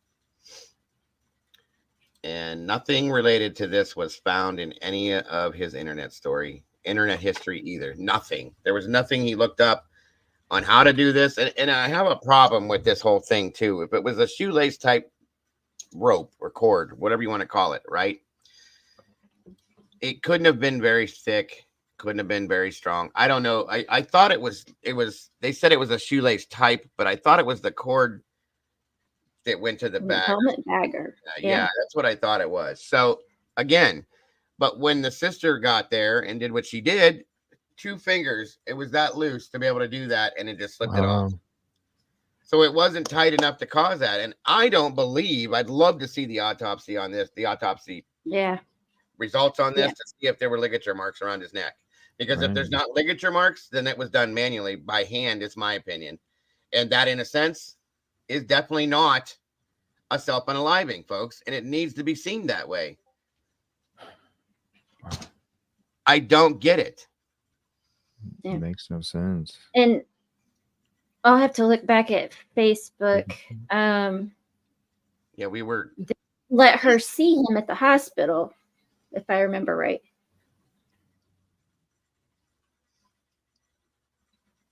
Yep. The sister, how old was the sister again? Bear, do you remember? 16? Yeah. Yeah, she was 16. That's true. Him barely struggling could have broken a shoelace type string with her being able to remove it the way she did. I agree. Yes, and there was a whole thing about the hospital too, which I have to find it, but I will show it to you guys. Yeah, I'm looking on Facebook. See if I can find it real quick. And that's a great point, Blue Flame. I'm coming to the conclusion that we're on our own, folks. Don't expect justice and don't expect help from agencies. It's very despicable. It's disheartening as all hell. I agree with you. Things like this should hold them. Yeah, things like this never should happen, folks. Never. Never. Sorry. Yeah, it does. It has a lot of stuff from the family, which I can pull up when this video is done. I'm going to. So yeah, it says she screaming, she lifted her brother with one arm in hopes of releasing the pressure from his head and called 911 with her other hand. She removed him from his hanging position by simply lifting the shoelace type string over his head with 3 fingers, brought him down to the ground and performed CPR for 6 minutes with the assistance of the 911 dispatcher until EMTs took over. Now, if the cord, whatever it was that tight around his neck, to do that to him, you're not going to be able to stick 2 fingers or 3 fingers in there and just, you'd have to pull and struggle. Okay. and just slip it over his head. That's not going to happen. That's why I'm telling you, it was done before that. It was done inside the home, and then he was carried out and staged that way. Yeah. I will And swear the string that was under his chin. Yeah, it was right here. Not his neck. Right up, right down below the chin, right here, folks. So it would have came up here, and basically he was just kind of like sitting there. Okay. Yeah. So yeah, it wasn't until after the scene had been going on for a while they remembered about the younger son in the house. This whole thing is so traumatic. I do agree. It is. That right. Welcome, Southern Logic. Good to see you. Yeah, she had just accepted the job at the Pentagon, and again, he was super excited about that. So, you know, it was they tried to say, oh, he was depressed because he had to move and away from his friend. No, he wasn't at all. He was. He talked about it day after day about how excited he was. So yeah, exactly. Thanks, Southern Logic. And again, welcome. Before. And it is sort of like an open area floor plan. You walk in the front door, there's steps off to the side, and then you go down like a foyer hallway, and it's like the living room area, but there's no ceiling. The ceiling is up to the second story, so it's massively open, and then you see the counter, and it leads into the kitchen area. Now there's like a little breakfast area with a table off to this side, and then the kitchen is off to this side, where I'm going to assume the trash drawer was. And then there's like a door right here on the end of the kitchen that is most likely the door that would lead into the garage. I feel like the layout of the house and the timing of whenever the situation most likely occurred is very important, which is why I wanted to include the visuals. Let's get back to Maria getting home and going into the backyard and seeing Sean hanging from the swing set. Now, according to her, she runs over when she finally realizes that it's Sean, because at first she wasn't really sure what she was looking at. She thought it could have been a stranger. She goes over and she is simultaneously lifting him up with one arm while she's calling 911. Now, Maria is 6 feet tall, according to the PI. Her and Ramona, the mom, are both 6 feet. Ramona might be 6'1", but they're tall. Sean was 5'10" at just 12 years old. So she's simultaneously lifting him up and calling 911 at the exact same time. Now, it's said that Maria took 3 fingers and removed the string-like rope from around Sean's head area. Now, she stated it was around his chin, that it was holding him up by his chin on the swing set, not his neck. When she sees him, the first thing she notices is that there is a belt secured around his waist area, but his arms are inside the belt. So this belt is strapped extremely tightly to his body, securing both of his arms down by his side. And it is also stated that the EMTs, once they got on the scene, make comments about how tight the belt is around Sean, because it took them a minute to be able to finally get it loose. Maria performed CPR for about 6 minutes while on the phone with law enforcement and waiting for everyone to show up. Now, from what it sounds like, Ramona and her mother were on their way back from the doctor's appointment, and they got stopped at a red light. And at this red light, EMTs, ambulances, police cars were all rushing past them. And she said she knew then something was wrong. She drove up to her house with all of the people that had just passed her on the road parked in front of her yard. It actually isn't until sometime later, when she is able to walk into the room where Sean's body is being held on the bed, that she notices that he's wearing his stepfather's shirt. This entire thing starts going pretty wild from that point. It was already super intense and crazy, but then once you hear the rest of the story, things are absolutely Twilight Zone. At this point, Mom also notices that Sean is wearing his stepfather's underwear. And it would turn out his body was hung there on the swing. completely covered in his stepfather's clothes, a shirt, a pair of denim pants, his underwear, and a black belt.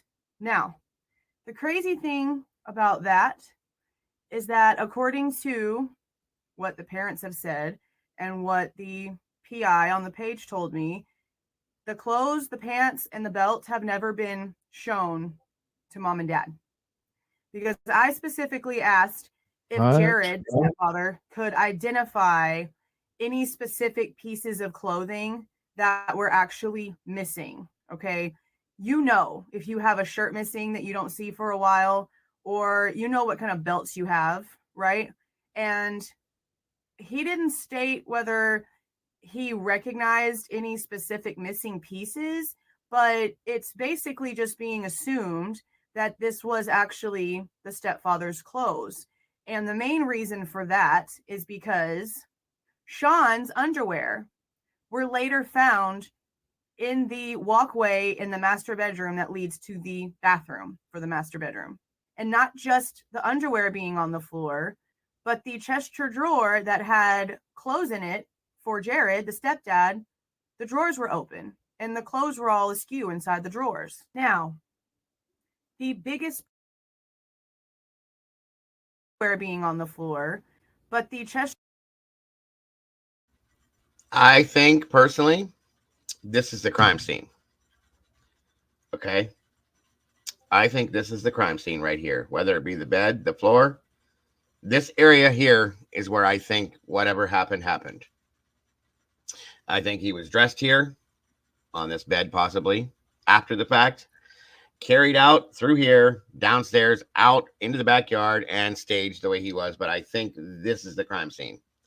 That's just my opinion. I'm just telling you right now. So if it's in a nice area, did they have surveillance inside the home? Was there any reports of surveillance? I don't know. I never saw or heard anything about it as far as any kind of surveillance. You would think, because it is a nicer area, most people do have stuff like that going on. Inside or outside, Yeah, right. So yeah, but yeah, I think this in itself, this room, this area is the crime scene. I do not believe there was any danger zone. I don't think there was any broken bones or any facial bruising or anything. But I want to see the autopsy report for one main reason. I want to see if there's any kind of ligature marks on his body that are listed in the autopsy. Did stepdad have somewhere he kept an extra set of clothing, work gym? I don't believe so, Mary. I don't know. It was never talked about.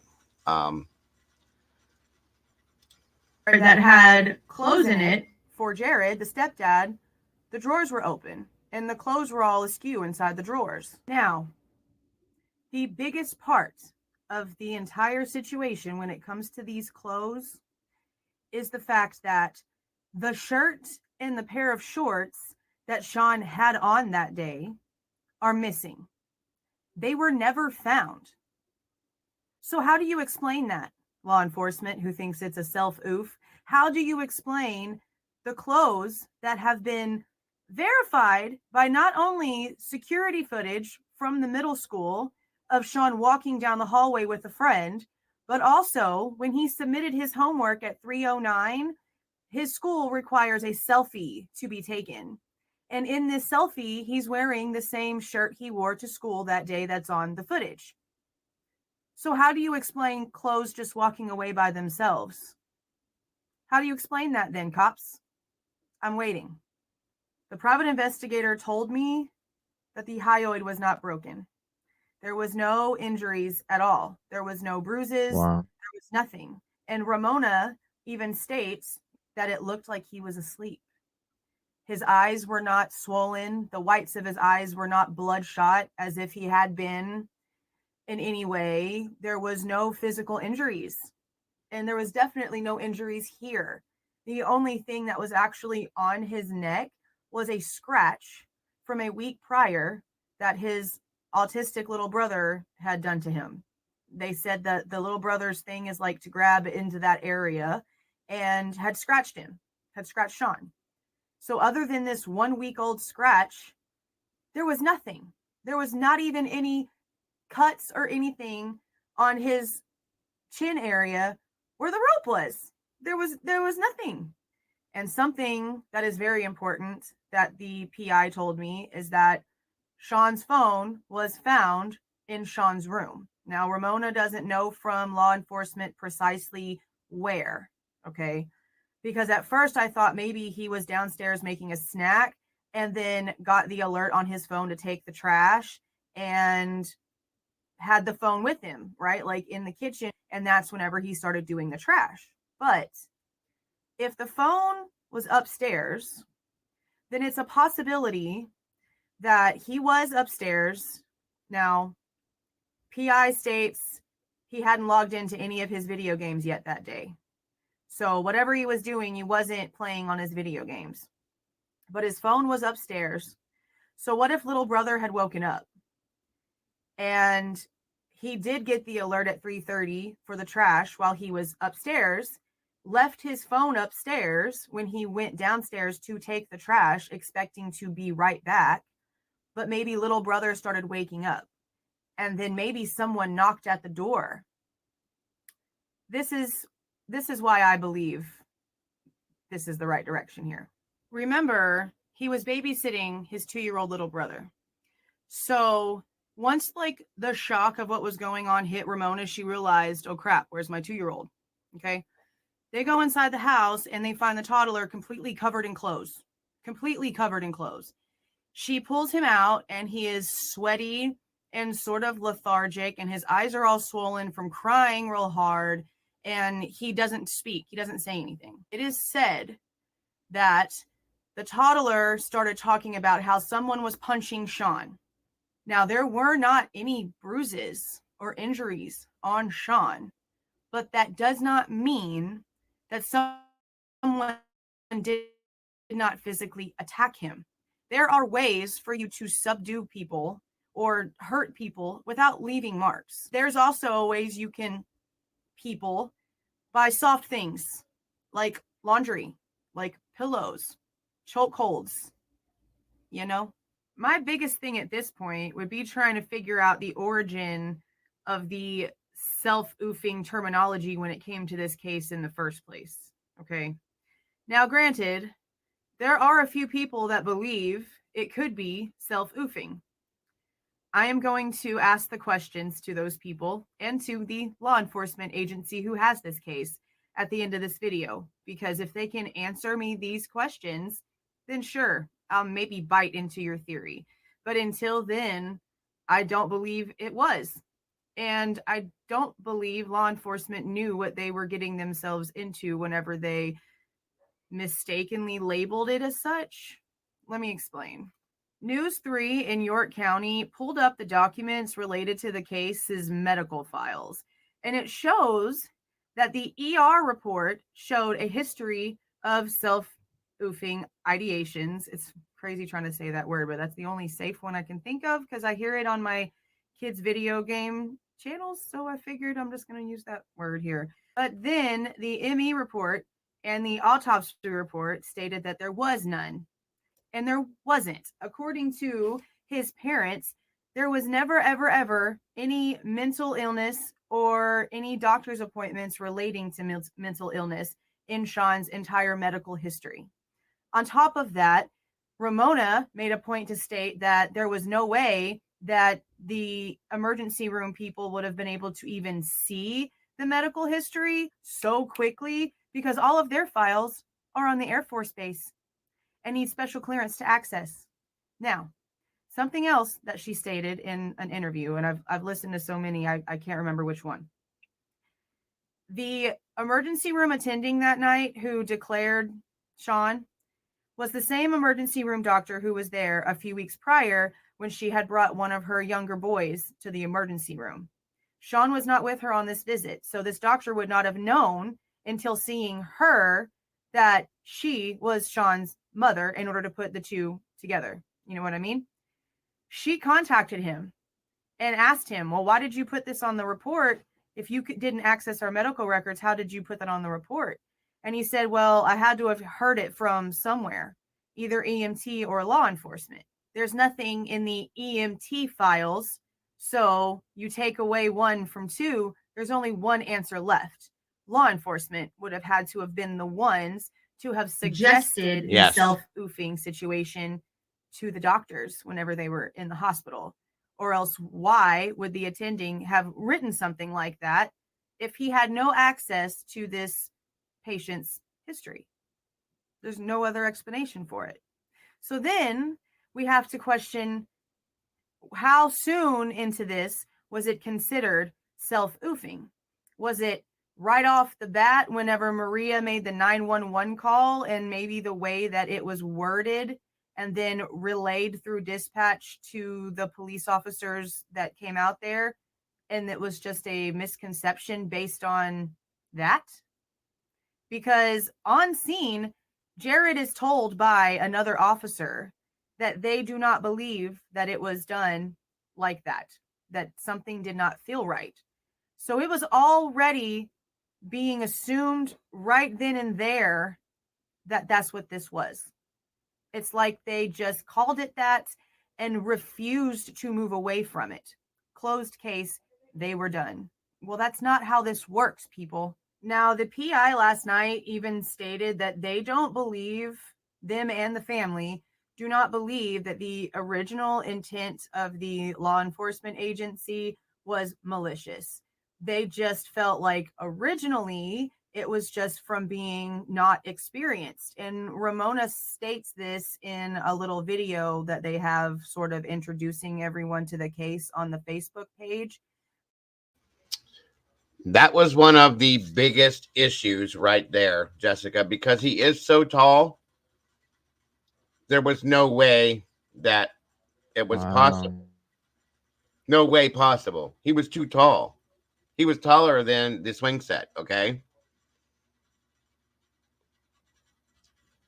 And I wanted to see the ligature marks that are on the, if any, on the autopsy report as well. Broken. Yeah, all of that. And it wouldn't have happened. That's what I'm telling you. There was nothing on the bottom of his feet. So he had to have basically been on his knees. It's a huge issue. Yeah, it's like, how in the hell do you come to this conclusion? Mm-hmm. And like in this age? Right. That's a fact. Thank you. Sorry. It's gotta be Jessica. Like that, Jules. That they basically had told them they didn't have experience in dealing with these sort of complicated cases. And that's where the petition on change.org comes from. The family wants the state police or the FBI to take over the case. And there's grounds for that. There's so many unanswered questions. And even whenever law enforcement came out with their video rebuttal, and to be honest, were extremely unprofessional in the way that they presented their own side of this, in my opinion. Okay. Cooking shows. They didn't answer the questions that everyone who had already heard about this Facebook campaign to put Sean's face out there, they didn't answer none of them. They didn't answer anything. So what was the point in that besides to make yourselves look rude? When it comes to possibility of it being self-oofing, you have to ask yourselves these questions. Was this a sad child? No. He did not seem sad whatsoever. He was excited to be moving to the Pentagon. They had literally just gotten back from a Disney vacation. I believe it was a cruise. They had only been home a few days before the situation happened. And there was a question about bullying. And the only instance that there was ever was in December, a few months prior, where these 3 little girls at school had been teasing him. But that had been like gone and done and resolved and was no longer a problem. And his mental status, apparently, they were looking for a patsy. That's what that was. He was not even affected by it the slightest. So if he was happy, they were going on a new adventure. He was excited to be going to the Pentagon. They had just gone on vacation. If he was being bullied, they were moving. He was going to be getting away from his problem. So to self-oof because of bullying when you know you're about to be moving so far away from that problem, that doesn't make any logical sense. And this was a very smart child. But I do have one theory of if it could be self-oofing. And we do have to look at all things here. I don't believe that this has any actual credence. I'm going to say that before I let it fall out of my mouth. This one is very, very, very far down on my totem pole, okay? Could he have tried to do this? And the fact that there was no note, but that he was wearing his stepfather's clothes and purposely used something that was his stepfather's, the motorcycle bag and the cord from the other bag, then his note that wasn't left. Could this have been his retaliation for having to be stuck with the stepfather? But then you have to question, this stepfather is also just as adamant as the mother that this was not a self-oof. He is just as willing to have his life pried into for answers as she is.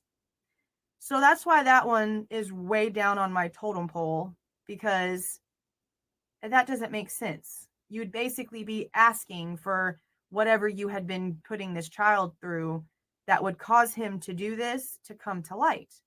I just don't see that being it. Then again, Sean was 5'10", pretty much the size of a grown adult.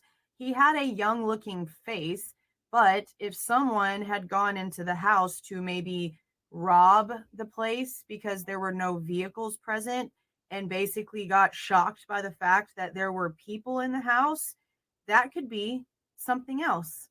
Do we know if the door was locked whenever mom and grandma left?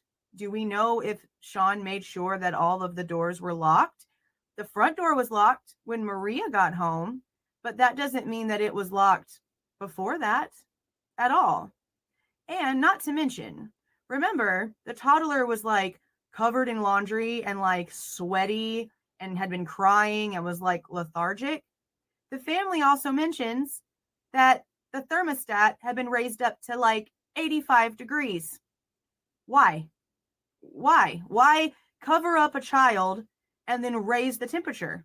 To me, it seems like whoever did this to Sean also had some sort of ill intent towards the toddler, right?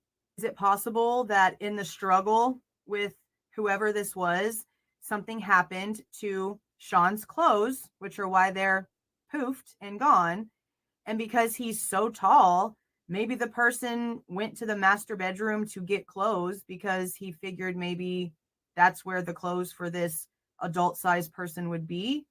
It could literally be a complete coincidence, or it could be an actual sign of something.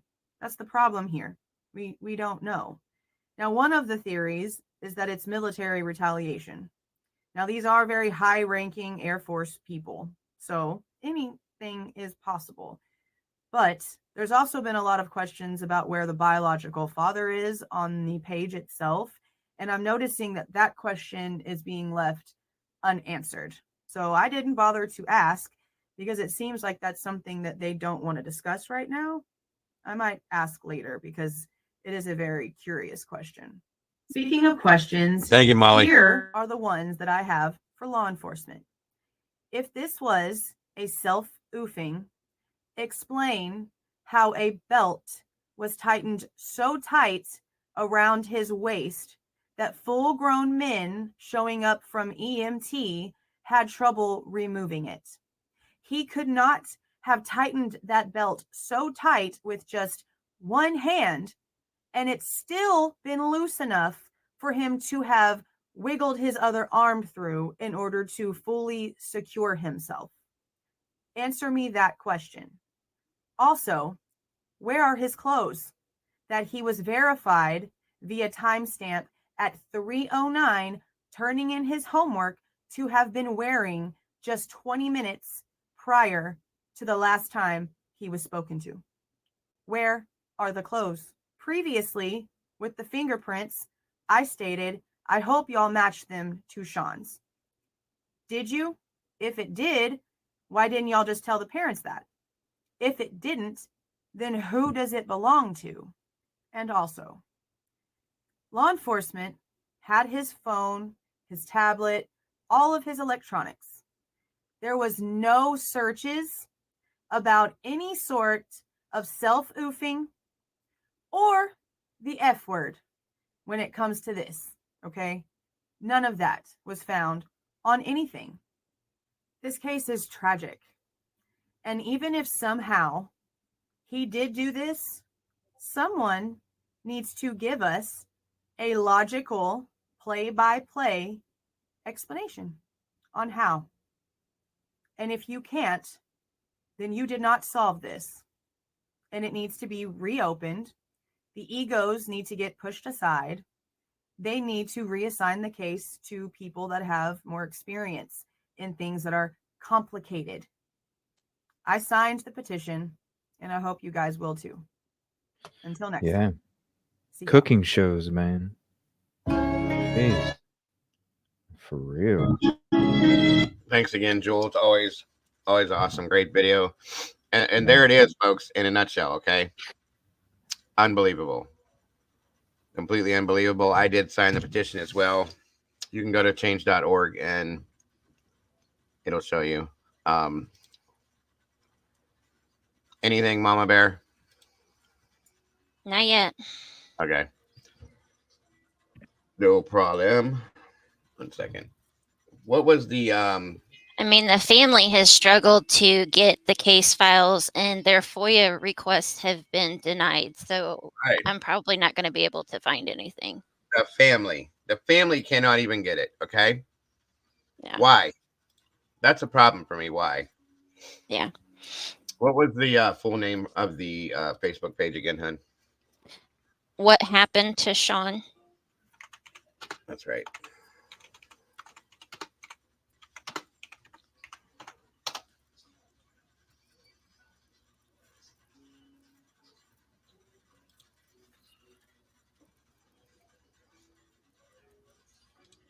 Now, again, if anybody by some chance has any information, any thoughts about this, that you know anything whatsoever, there's a tip line, 804-905-8613. Please call, okay? If you know anything. If you see this in 3 days, a week, you know something, that number right there, please call it. Not yet, Molly. I'm going to right next time. I just wanted to show this first. We're going to look through this page here in a minute. That is the tip number. Okay. 1 moment, please.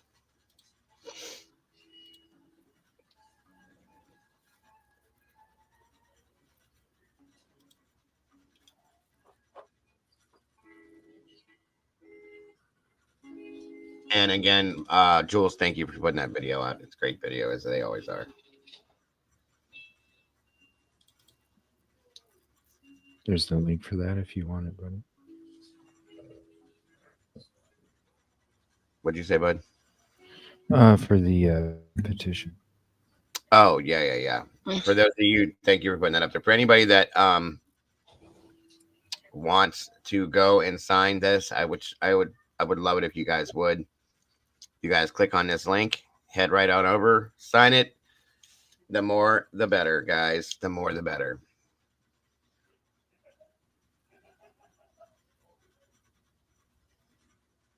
Okay, Molly just sent me this. This was a post from it.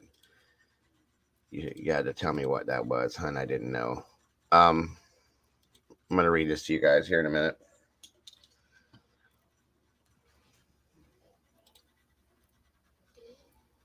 Hold on a second. Okay. You guys can't see this, so.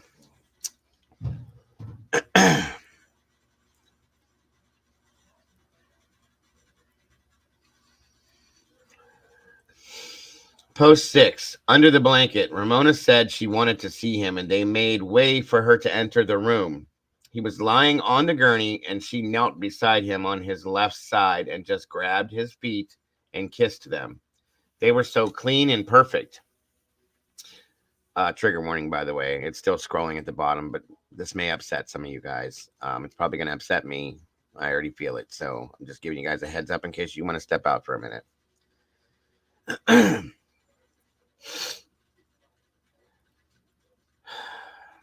Hold on a minute.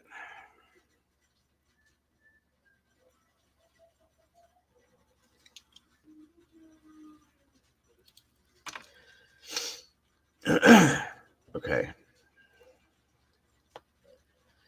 They were so clean and perfect, she knew this would be the last time she would see him. The sorrow and grief was indescribable, but Ramona's analytical mind was working overtime. What happened? She needed to look. She was alone in the room with some sort of female chaplain, and everything was covered up to his neck with a blanket. She went over to his face and took a look.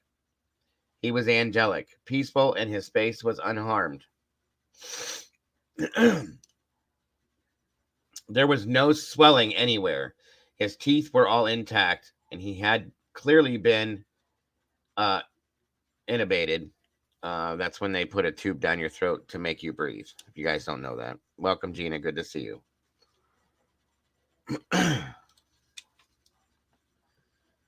As the tube was still in, he had a neck collar on, and his eyes were half open, clear, green, and not swollen. Now, this is really hard. Okay, I need to explain something to you guys.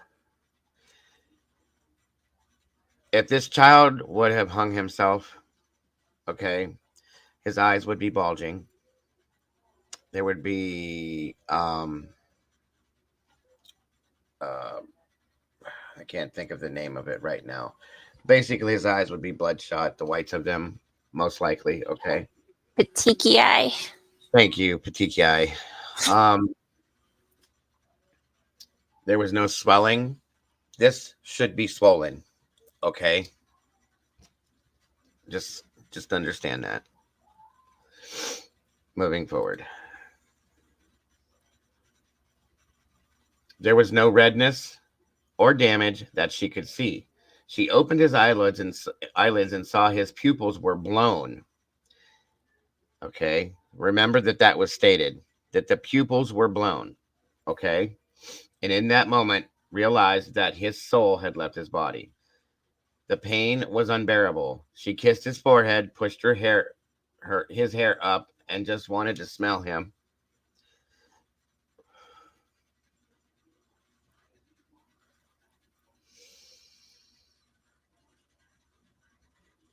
One last time. If you need me to take over for a bit, let me know, buddy. If you could, for a minute. If you could, Yeah. for a minute. Yeah. I was gonna say, or I can, either way. If you want to, Mama Bear, you can. I can do it if nobody else. Let me just make it bigger here. Totally get it. Where was he at? Sorry.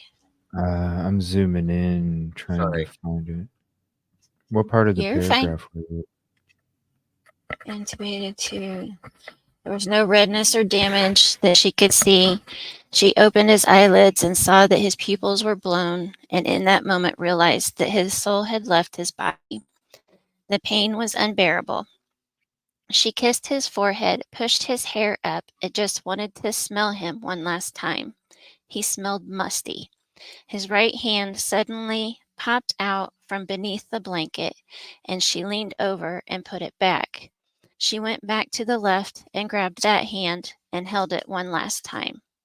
She put his left hand into her own and noticed blood in between the fourth and fifth finger. She thought to herself, "Good, there is evidence." Something told her to get her phone out and take some pictures. Later, she would notice that these pictures clearly showed the marks on his wrist from being bound.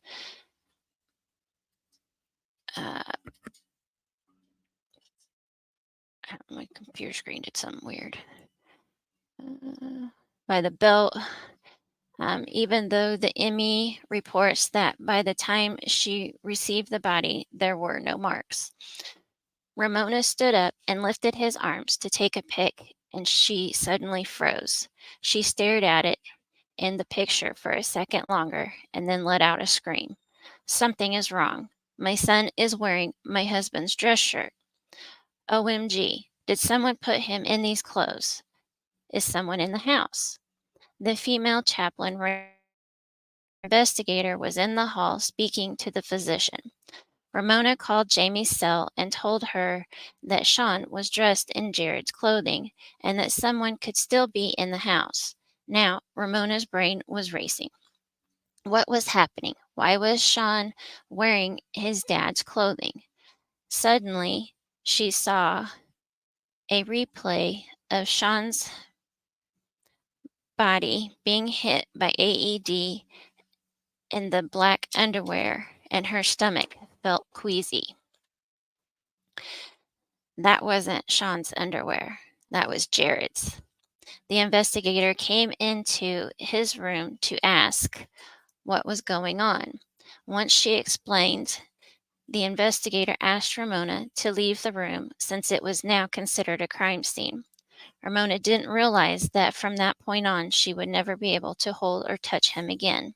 The entire family was robbed of saying, I lost it. She explained to the investigator she would never be able to hold or touch. The entire family was robbed of saying their goodbyes, and the doors closed. All Ramona saw were flashes from the investigator's camera. She stood there with tears coming down her face. Sean was taken away from her. Ramona was directed into an empty room, and soon after that, the door opened and Jared entered. They both began to sob uncontrollably and prayed to God to take care of Sean. Ramona took Jared back to the room just to be close to their son. No entrance back into the room was allowed. While waiting outside, a kind nurse came up to her and gave her a small test tube that contained an EKG strip, a sample of his last heartbeats on this earth. They both cried. Ramona begged for one last look at Sean, but the investigator said no. They were moving him. As the tears poured from her face and soaked her uniform, she begged and pleaded. He agreed to one last look. A stretcher was wheeled out, and they lifted the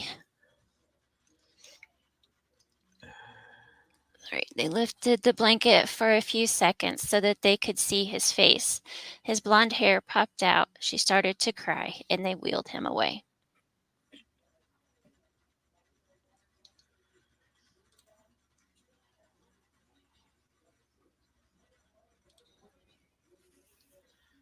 Okay. Sorry about that, guys. This case bothers me very bad. It always has. So my apologies. But it needs to be talked about. It needs to be looked at. It needs to be read. It needs to be known. And we need to feel this, folks. We need to feel this. Okay? Because everybody needs to feel this. Yep.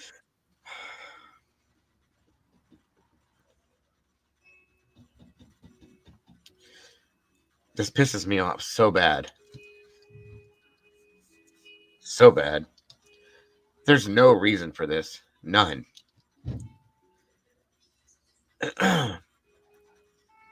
Anyway. Again, my apologies. So, that being said, we're human. That's why I go back to these cases and why I will not let this go. Okay? You can't. We can't let this go. We can't. Because again, one more person, one more child that doesn't have a voice, okay, that can't say what happened to him that day. And I can't. I can't accept these things. I can't. It makes no sense to me why. these things happen. It doesn't at all. Excuse me again. I'm trying, and my apologies. So, 1 second, I gotta pull something up here. Well, thanks for talking about it, because I never knew. I didn't even know about it.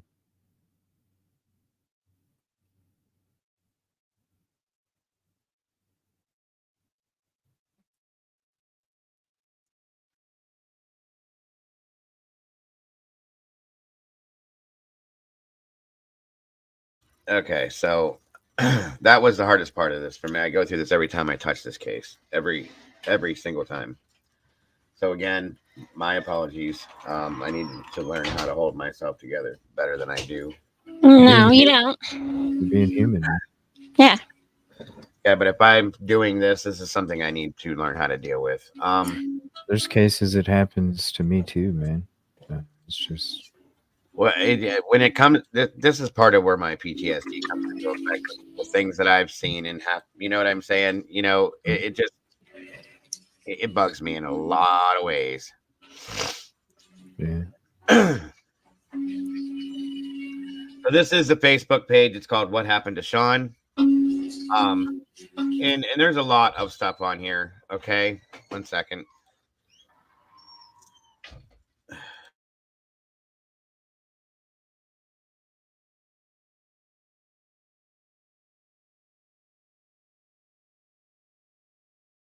All right, sorry about that. My son once again talking to me.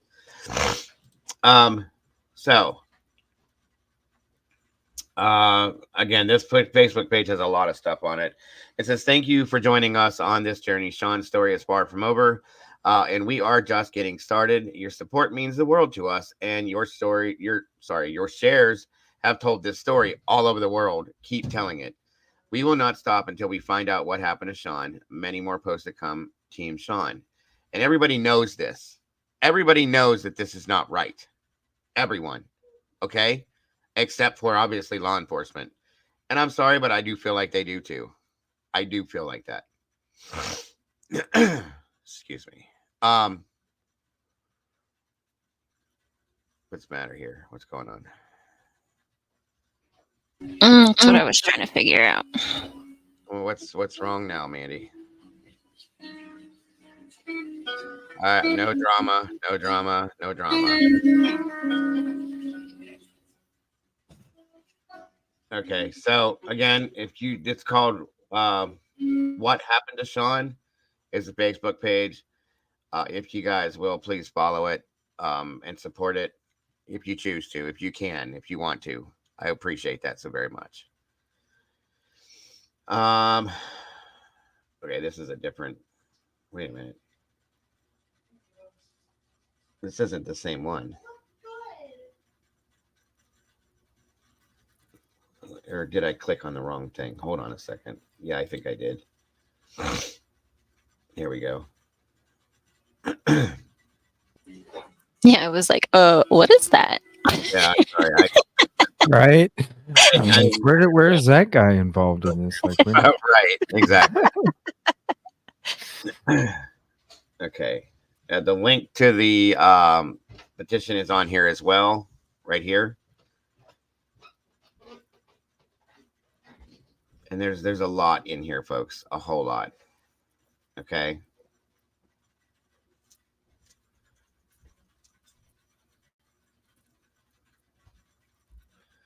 There it is right there. Why? Why did this happen? And why did this have to happen? And again, this is why. And here's the handprint that you clearly see it. They told her in the beginning that it was perfectly fine to use, and then all of a sudden you can't. Is it because of what print the name came back to? That's my opinion. That's what I think it is. It bothers me. The whole thing bothers me. So this can never be let go, folks, ever, until there's an answer to this, until there's an answer to these questions, until something comes out of this. This can never be forgotten and never can be let go, and I'm not going to in any way, shape, or form. As long as I'm doing this, I will continuously do this. We want to make sure. Thank you so much for listening to the message. Thank you so much for spreading the message. Thank you so much for standing with us. It makes us stronger. We want to make sure that all the kids in the community are safe, because we know that Sean was murdered. Jared and I are very, very grateful and thankful for all the support we have received. It's very hard because we have also smaller kids and they ask questions, you know, and it's been very hard. I am amazed daily basis on the bravery. We have tips where people come forward and I can tell they're afraid, but they came forward and they want to share and they want to tell and they know what happened is wrong. They want to make things right. That is so uplifting. That gives me so much strength. And this tells me right here that something is known. That there's people coming forward, but they're afraid. Why? Of that? Do you see what I'm saying? Something's wrong. And I think at that moment that this is not hard for me. It's hard for them because they have to live with that. And if they cannot stay because they're afraid, that's a bigger burden to carry. Anyone who is trying to help, you can sign the petition, email, call, write, congressman, any legislator, anyone who you think can help, or how you guys have been tagging. That's how the podcasters heard about it. I don't know all the podcasters. I didn't even know there's this beautiful community that supports each other so much to talk about these kinds of issues. It's amazing. And maybe they do realize, but maybe they don't, how hard it is on a daily basis to read about Sean. It is very emotionally intense. Because we are talking about the case, correct? It's like watching a movie and it's a cold case. But then when I slow down, it kind of hits me. It's my son. When it's hard, it was harder for Sean. Not for me. He was just 12 and he deserves justice. Sean was always very simple. He didn't do eloquent, big plans. Simple. He would say, Mom, just fight for me.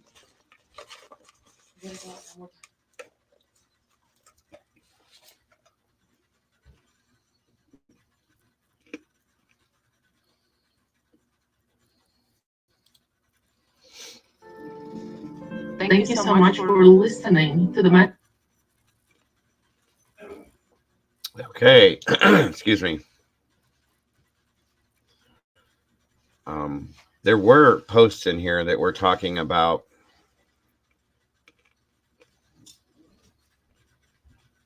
okay, here's one of them. Where'd it go?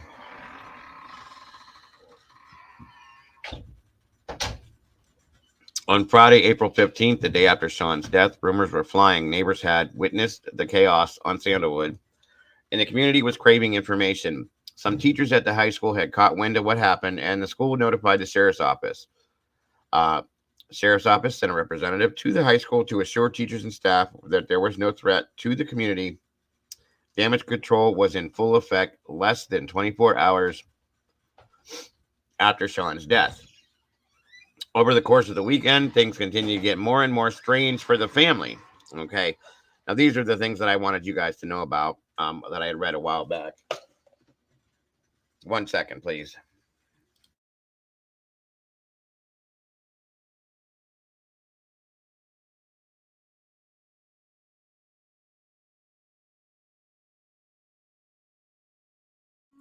I'm still here. Sorry, my kids just walked in the door from school.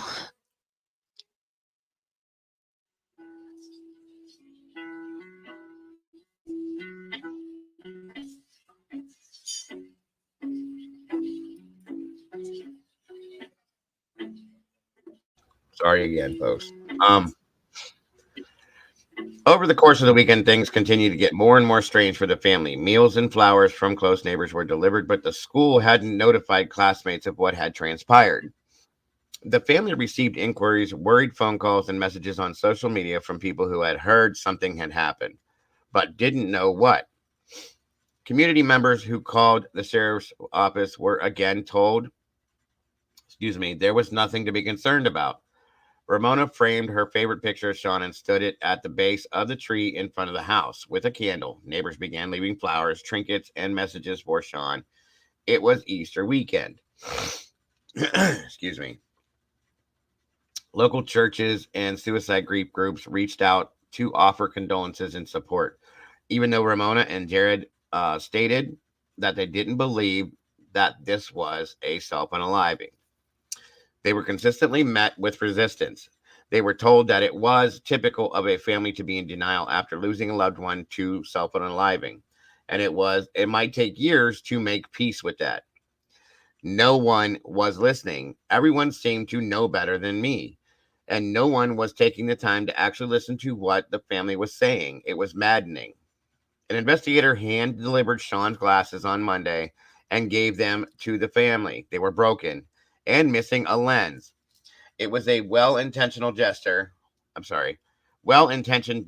as they thought they would want to bury them with Sean. However, the family could not understand why the glasses weren't being treated as evidence. The investigator did not know where the lens was. They weren't in a bag. They weren't tagged. Later, the parents asked if they had been tested and were told, of course they were. I don't believe that. On Monday, April 18th, a representative from the sheriff's office visited Sean's classes and spoke to the classmates about self-unaliving and informed them of Sean's passing. On Tuesday, April 19th, after all of Sean's classes had been addressed, the school sent an automated voice message from the principal out to each family, explaining that Sean had passed away and that grief counseling was available to all students. They also sent an email that echoed the message in the voicemail. After this went out, Ramona received a single phone call that had all of Sean's core 6th grade teachers on the line. At the same time, they could not believe that Sean would unalive himself and expressed their doubt. They stated that Sean had submitted his homework that afternoon, had walked with them to class, and was in a great mood that day. They were in shock. Some of Sean's peers were interviewed, and Ramona and Jared requested they talk to his best friend. Parents would later call Ramona and tell her that the line of questioning made them uncomfortable and that it made them feel like they were only looking at self-unaliving as a manner of death. This was not the Sean they knew and their kids knew. Nothing made sense. Over the weekend, Ramona and Jared visited neighbors and asked if they had seen anything on their security cameras. They asked if the investigators had requested the footage, and they said that they hadn't. How about that, folks? They asked them to please watch their recordings from Thursday and to let them know if they saw anything out of the norm in the area.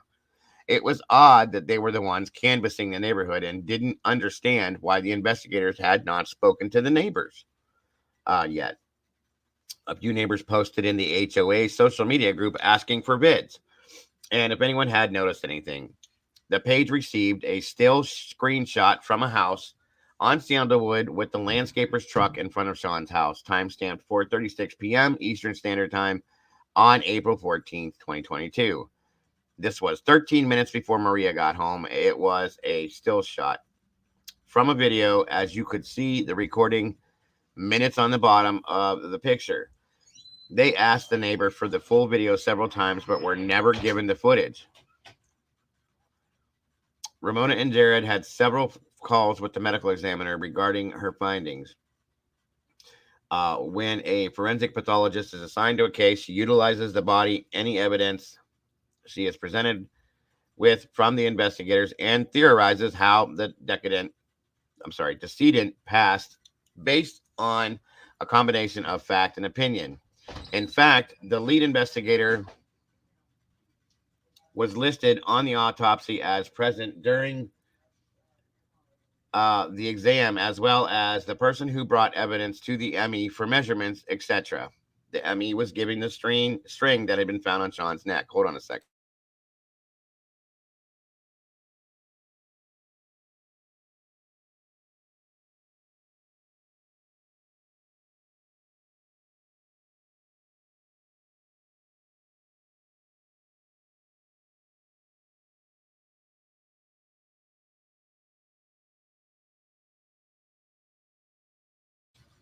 Sorry about that, folks. Now where was I? Yuck.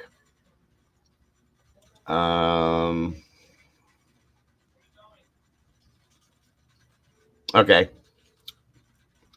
The articles of clothing on his body and the belt that had been tied his arms down. She sent off several samples for testing and also completed a perk test. Once the ME was done with the body, it was released and driven down to Southern Pines, North Carolina for the funeral. The family packed up their SUV, drove home to North Carolina, unable to divert their eyes from the one empty seat in the back, Sean's.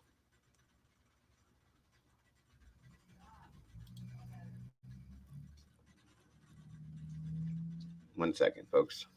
This is the still shot of the long cruise truck sitting there.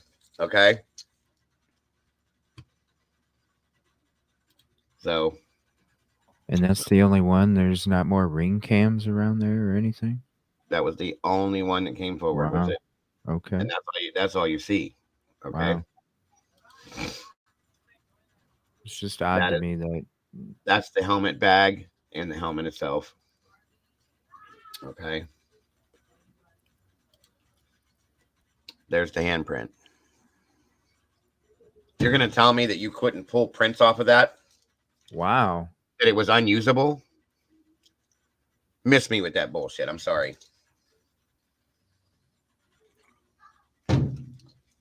I'm sorry. And then no surveillance, barely, except for one. That seems very odd as well. With that kind of, especially in that neighborhood. Yeah. Exactly. That's the test tube that has the EKG in it.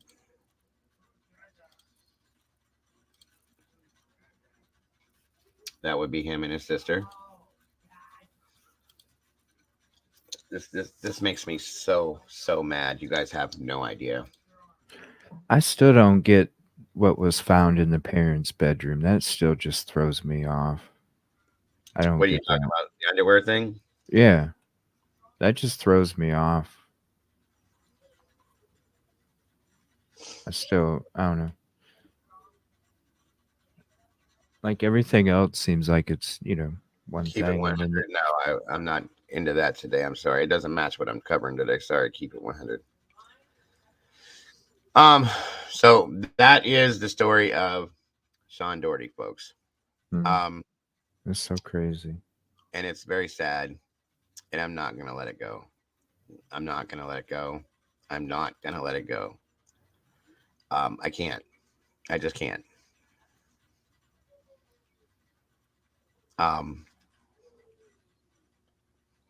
This is another one that I feel like it hit me personally for some reason.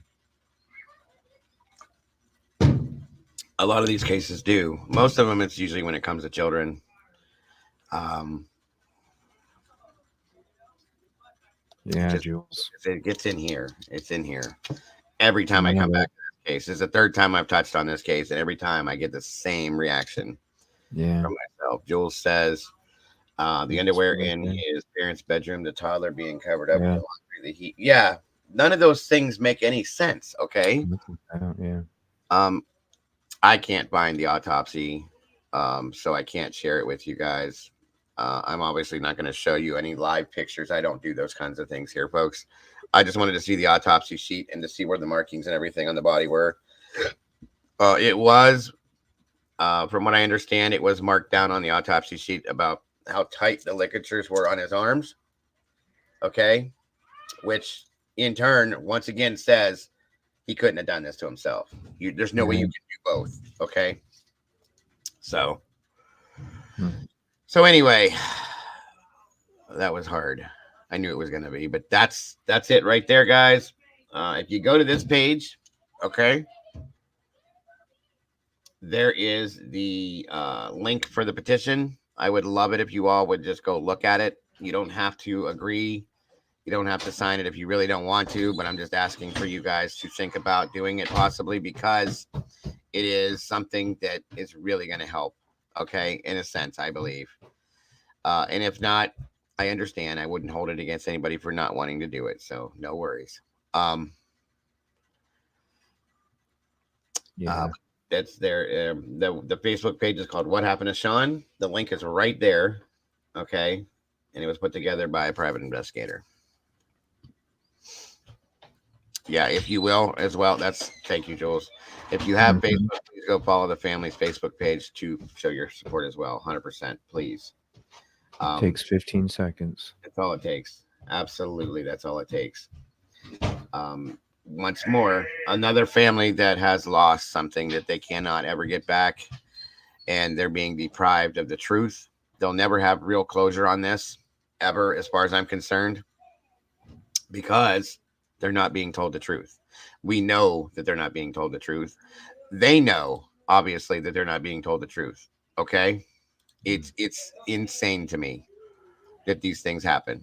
And I'm so sad to see that they do. Again, folks, I'm sorry for my reaction to this. It just, it hits me like this, like a baseball bat. Every time I go to this case, I don't know what it is about this one. There's a few of these cases that really do. So my apologies. Moving forward. Don't need to apologize for being human, man. The official cause of death, I can't find it. Jules, do you remember what the actual official cause of death was on this? Oh yeah, that was really, I can't even watch that again. Really? He's right. Yeah, I wanted to fight somebody after watching this. For real? Yeah, the original press conference from law enforcement, I won't watch it. And I won't put you guys through that either. They were rude and disrespectful to the parents. It was disgusting. It was it was almost as if they didn't care. It was a bother or something like that. It's the way I took this press conference. I was pissed, and I mean pissed. Wow. If I could have gotten into my vehicle and driven to the people that did this press conference and like beat the shit out of them, I absolutely would have done it that day. That's how mad I was. That bad? Damn. I'm serious. It was disgusting and disrespectful. I'm sorry. Wow. They just don't care, huh? No, it doesn't seem like it. I'm guessing the family hired the PI, yes. I don't know about a signed death certificate. I never saw one. And yes, thank you, Sherry. Justice for Sean. 1000%.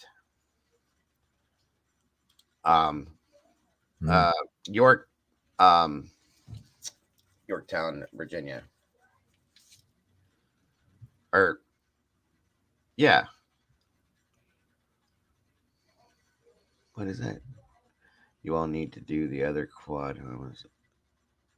Yeah, I struggle with that one too, Brian. Chad Dorman, if you're talking about that one, I struggle with that one really. Yeah. Any of these cases that have kids involved are very hard for me to handle. But I will do them because they need to be handled. You know what I'm saying? So yeah. Wow. I agree. Truth seeker. I do agree. I agree with that, Jules, too. That's why I can't. That's why you haven't seen me really cover that one a whole lot, because I can't at this moment. Watching the body cam makes you mad because he was just so non-freaking chalant. That was another one I wanted to drive to him right there. And in the background of the body cam, you can see them working on the children, trying to save their lives. And he's just smoking a cigarette. Yeah, don't worry about that, dog. He won't bite you. Just don't try to do this. What is wrong with you? You know what I mean? I hope he does rot in hell. Unbelievable. Unbelievable. And this is, again, folks, why we have to cover Monday, Mental Health Monday. This is why we're doing this. We need to understand. We need to understand how to deal with these things. We need to understand people that are dealing with these things. People need to realize that they have some issues with mental health. And we need to put resources out there for people to go to because of mental health issues. And that's what Monday's all about. It all goes together, folks. Every bit of it. Mental health and true crime, hand in hand, folks. Hand in hand.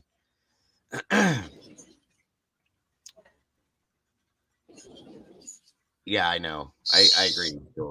Well, the fact that he lives right around this area bothers me really bad. So anyway, Anyway, thank you for sitting with me through that one and for understanding my little emotional issues that I have from time to time. I appreciate you guys for that. Moving forward.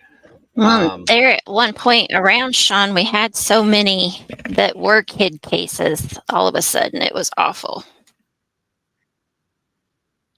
Yeah, that was bad. That was really bad. That's why I was kind of almost grateful at certain other cases that had popped up. Not that anything is better, okay? Because these are all tragedies, folks. Don't get me wrong, but I just couldn't deal with it. And I've seen a lot of that stuff in fire service and EMS and stuff like that. It just really, really bugs me. So moving forward, again, and I have to talk about this a little bit because this is one that I was head first into.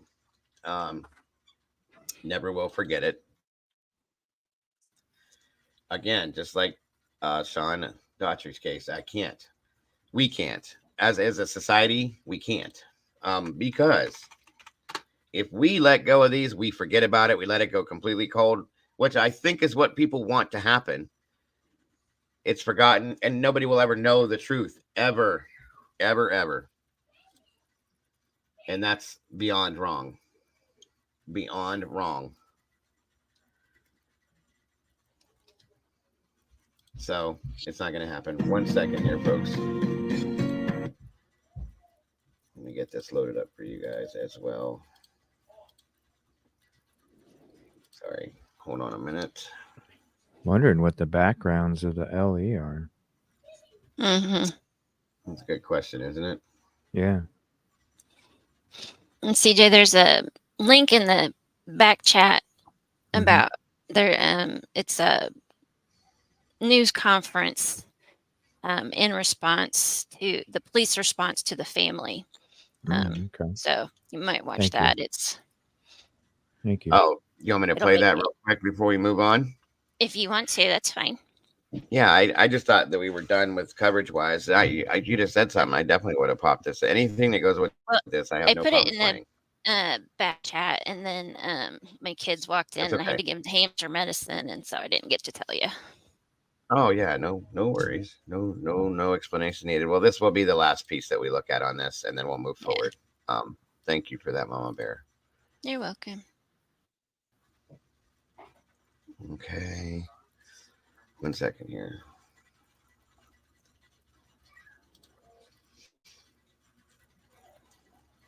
Hopefully this loads in right. Yeah. You'll scroll down about halfway. It's the actual police video. This one? No, keep going.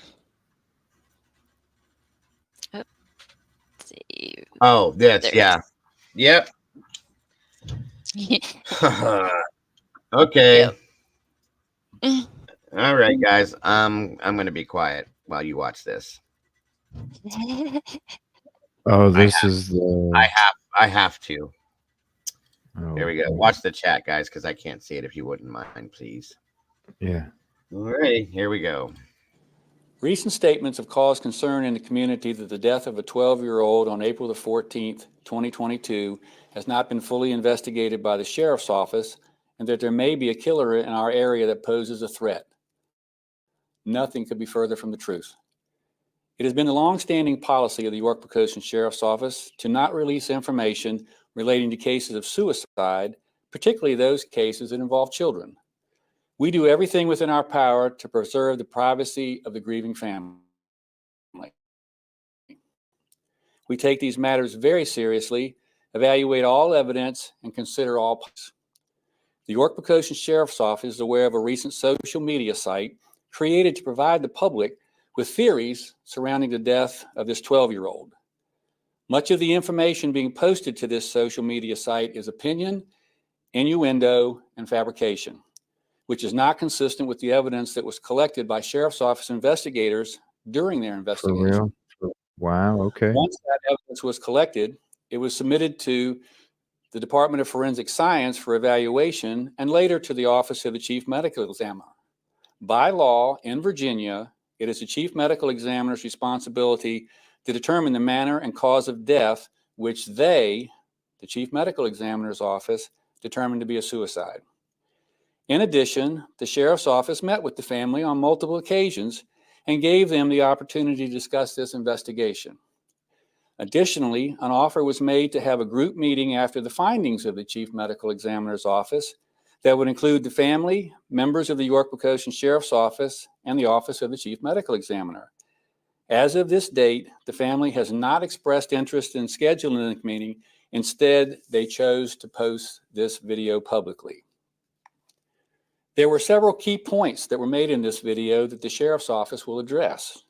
First, in the video, the mother said, "They have told me a few times that they really don't know how to investigate this kind of murder case because it's really complicated." The implication being we, the York-Pocoshin Sheriff's Office. That statement is absolutely not true and was never made to this mother. Our investigators are recognized in the Hampton Roads area as professional, caring, competent major crimes investigators. They have investigated and solved numerous cases that include homicides, suicides, rapes, and robberies. They have several decades of investigative experience within the division. The investigation divisions consist of graduates of the Virginia Forensic Science Academy, which has certified them as crime scene experts.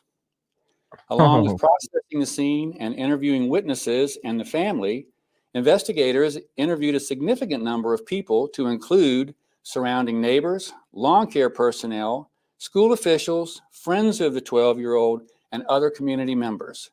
The results of these initial interviews did not identify any potential suspects. Also, during the course of this investigation, the family provided information on individuals they believe may be involved in the case. Their suspicions were based on people that they merely believed to be in the area at the time of the incident. These individuals were all located, interviewed, and ruled out as persons of interest by Sheriff's Office investigators. The evidence collected and documentation shows many discrepancies in the version that was put forth on the family's page. The videos and photos you see on their social media site are not from the actual scene. They have been fabricated. First, the video of the man walking in front of their house is from 1 month after the incident, not the day of the incident. 2, the blood spatter image depicted in the video was not from the scene. However, we went back to the home on May 20th, 2022 at the request of the family. During that visit, the mother pointed out a red stain on the wall in the upstairs area of the home. Investigators photographed that stain on that date. Later, investigators reviewed the photographs that were taken on April the 14th, 2022, the day of the tragedy, and that stain was not present on that wall on April the 14th, 2022. In the mother's video, she states that her 2-year-old child witnessed the events that occurred in the house. During a recorded interview on April the 14th, 2022, between the mother and Sheriff's Office investigators, she stated when she left the house that afternoon to take her mother to an appointment, the child was asleep. When she returned home after the tragedy had been discovered, she is quoted as saying to the Sheriff's Office investigator, quote, "Thank God he was still asleep," meaning the 2-year-old. The information that she stated in her video about the 2-year-old has never been disclosed to the Sheriff's Office. In the mother's video, she states there was mud in the backyard, even refers to it as swampy. And she noted that there was no dirt on the 12-year-old's feet. Images from the day of the incident on April the 14th show that the grass was not wet and the yard was not swampy. There have been many statements on this website regarding the alleged staging of the scene. The photo of the backyard displayed on the social media site shows a swing set and a chair. It's important to note that the swings that are wrapped over the top post of the swing set and the chair were moved by York County Fire and Life Safety personnel in order to create enough space to render life-saving measures. The chair was moved from its original location under the swing by Fire and Life Safety personnel where the 12-year-old was hanging, to the front of the swing set, and the swings were moved to provide workspace. Our investigation determined that the chair was originally located on the deck at the rear of the home and was moved to the swing set area. Also during the course of our investigation, DNA samples were collected from the cord that the 12-year-old was found suspended from.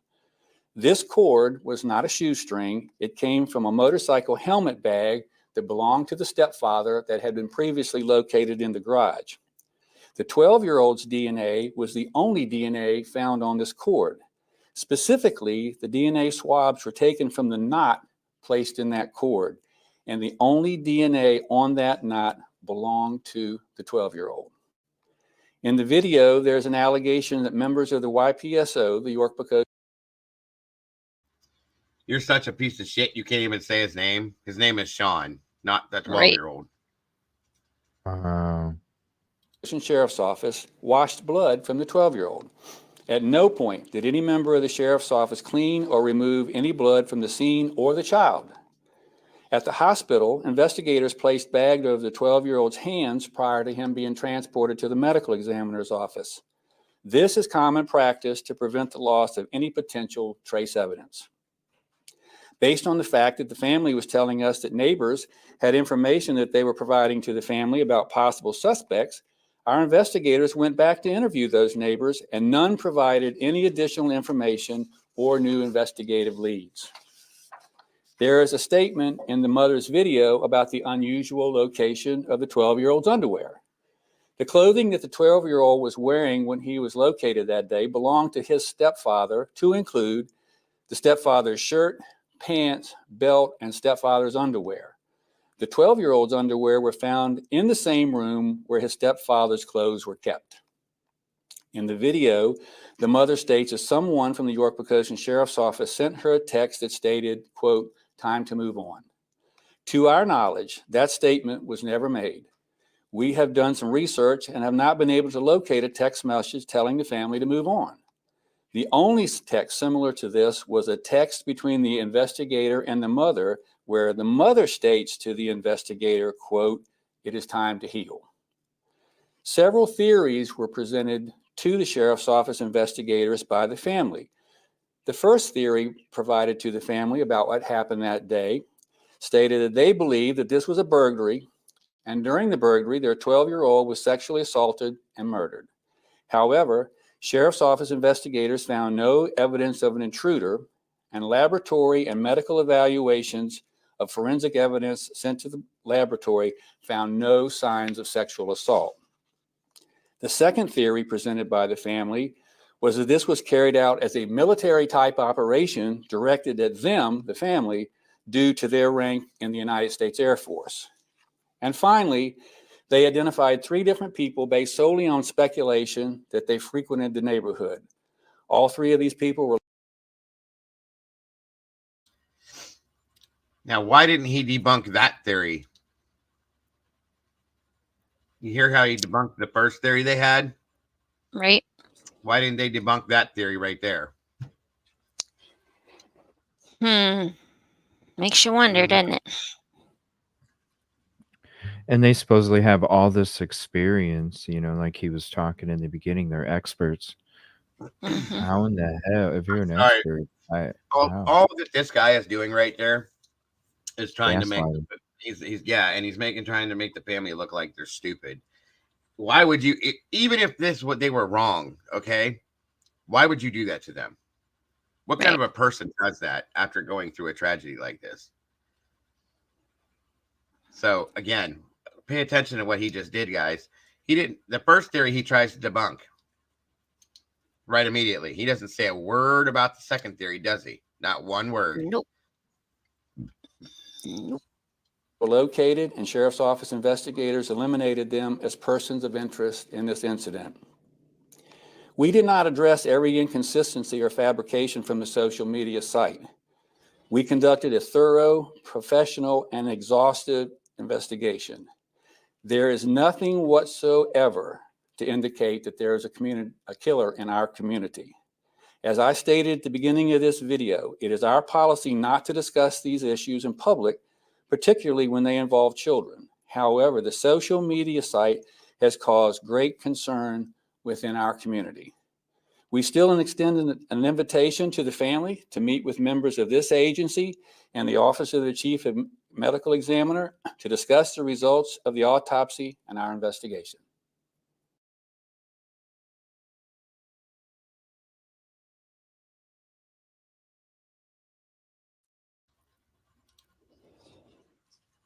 Wow. Yeah.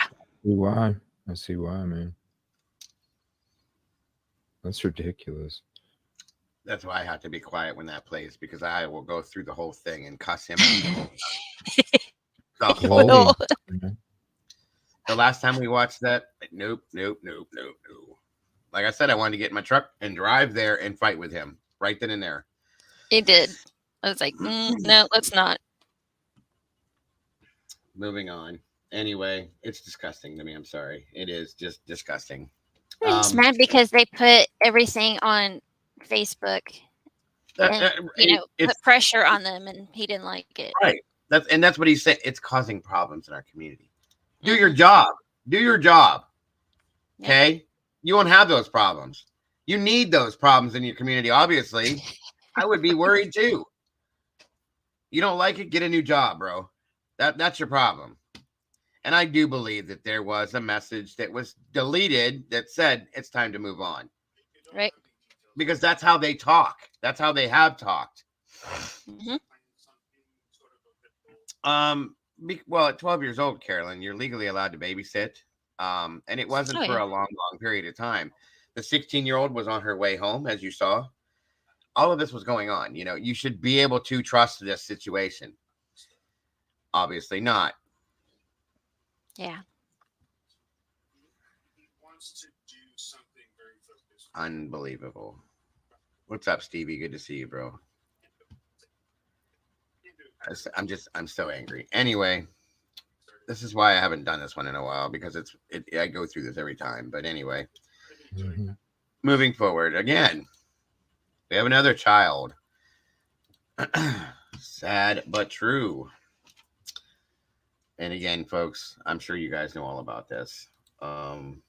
Summer Wells, and the search still on for Summer Wells. Today marks 600 days since the Amber Alert was issued for Summer Wells. She was then a missing 5-year-old out of the Beach Creek area of Hawkins County. Her birthday, her 7th birthday, was held on Saturday, but still 600 days since that Amber Alert went missing. We want to start with some information from the TBI. The TBI tweeting out about the birthday of Summer Wells, saying, "We have not forgotten about her, and we will not forget about her."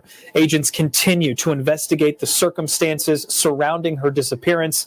Of course, as always, please call 1-800-TBI-FIND with any credible information in the search for Summer Wells. This, of course, has captured the minds of the country, the world in some places, with this missing girl, now 7 years old, after her birthday on Saturday. It was a while back in the Beach Creek area where search and rescue crews went out once that Amber Alert went live. That Amber Alert still continues to this day, by the way.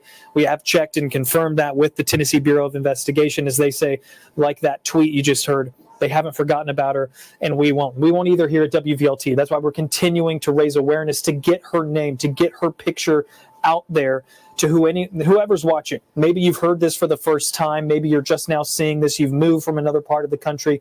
The search is still on for Summer Wells. She was last seen in the Beach Creek area of Hawkins County. If you have any information at all, you can always call 1-800-TBI-FIND. They've been still collecting different calls and any kind of information they can get that can lead them to Summer Wells as the search does continue. Last year, on the 1-year anniversary of her missing, TBI said they'd received close to 2,000 tips, 2,000 different leads that they continue to follow up on each and every one when searching for Summer. She went missing on June 15th of 2021. Hard to believe, here we are, just 600 days later.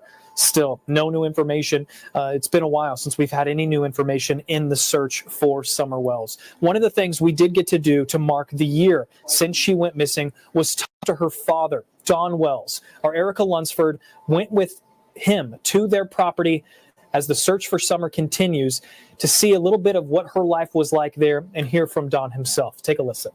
So we'd get on them a lot, and so you can't do that, but you know, we'd always find it open a lot of times and stuff. And so we tried to control that, but to know, you know, they couldn't control it 100% of the time. Dawn Wells tells me Summer was last seen going to the basement to play with her toys. Her 3 older brothers upstairs, her mother and grandmother in the yard facing away from the basement door, and Dawn Wells at work. We don't know if someone was waiting in the basement or if she come outside here and went to the swing. All we know is she went down the basement. Wells says he believes someone was lurking at the top of the dog trail, just feet away from the basement door. He says the predator somehow managed to snatch Summer, then raced down the steep hill as she... Okay. It's that time again where I call bullshit. Okay. This family has, I don't know, 35 dogs per se, roughly, that are in that area right there where they're talking about.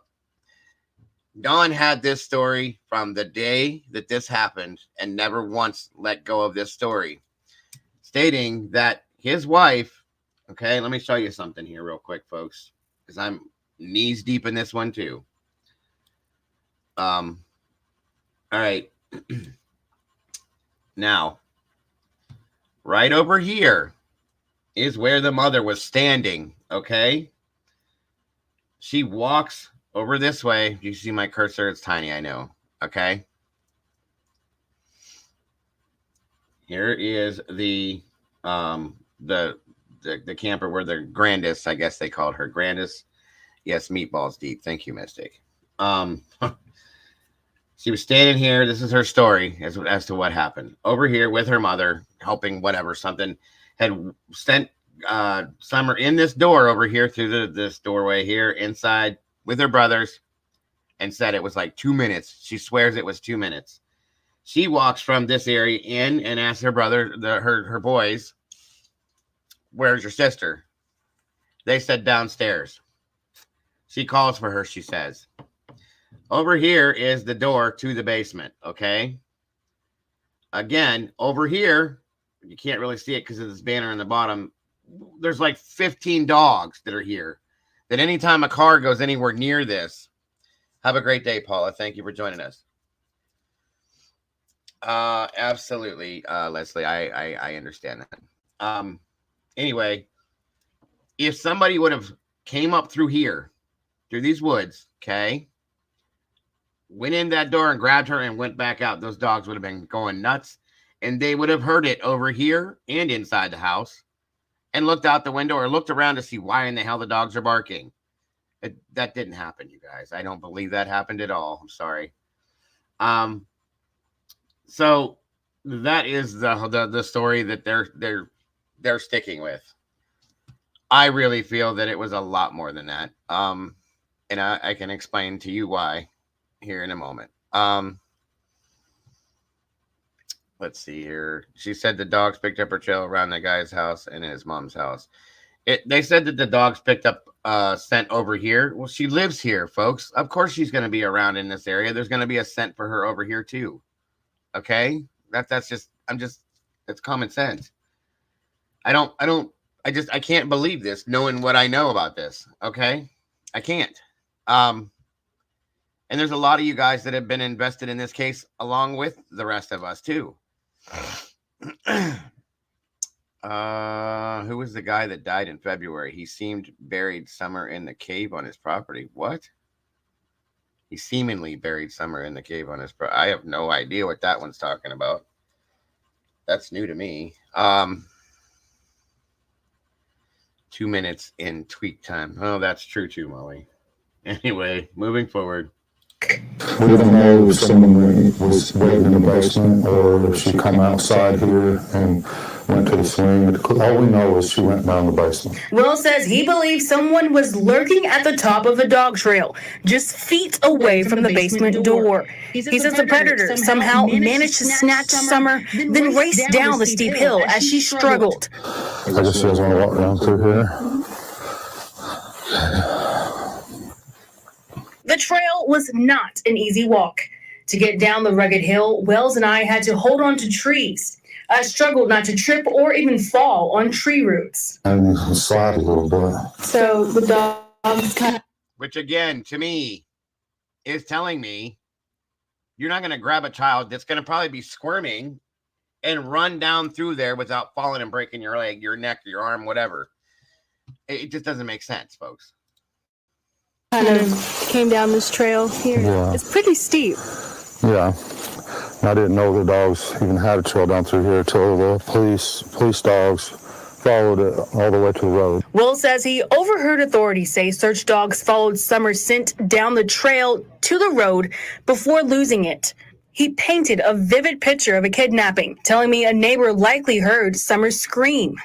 I think whoever grabbed her probably had her mouth covered, and I think she was gasping for air by the time she got down through here somewhere, because our neighbor heard a scream, a really funny scream. I think they just carried her to a vehicle and threw her in there and took her somewhere far away from here. Hawkins County Sheriff Ronnie Lawson has not publicly commented on specifics of the case until now. I asked Sheriff Lawson about Wells' claims.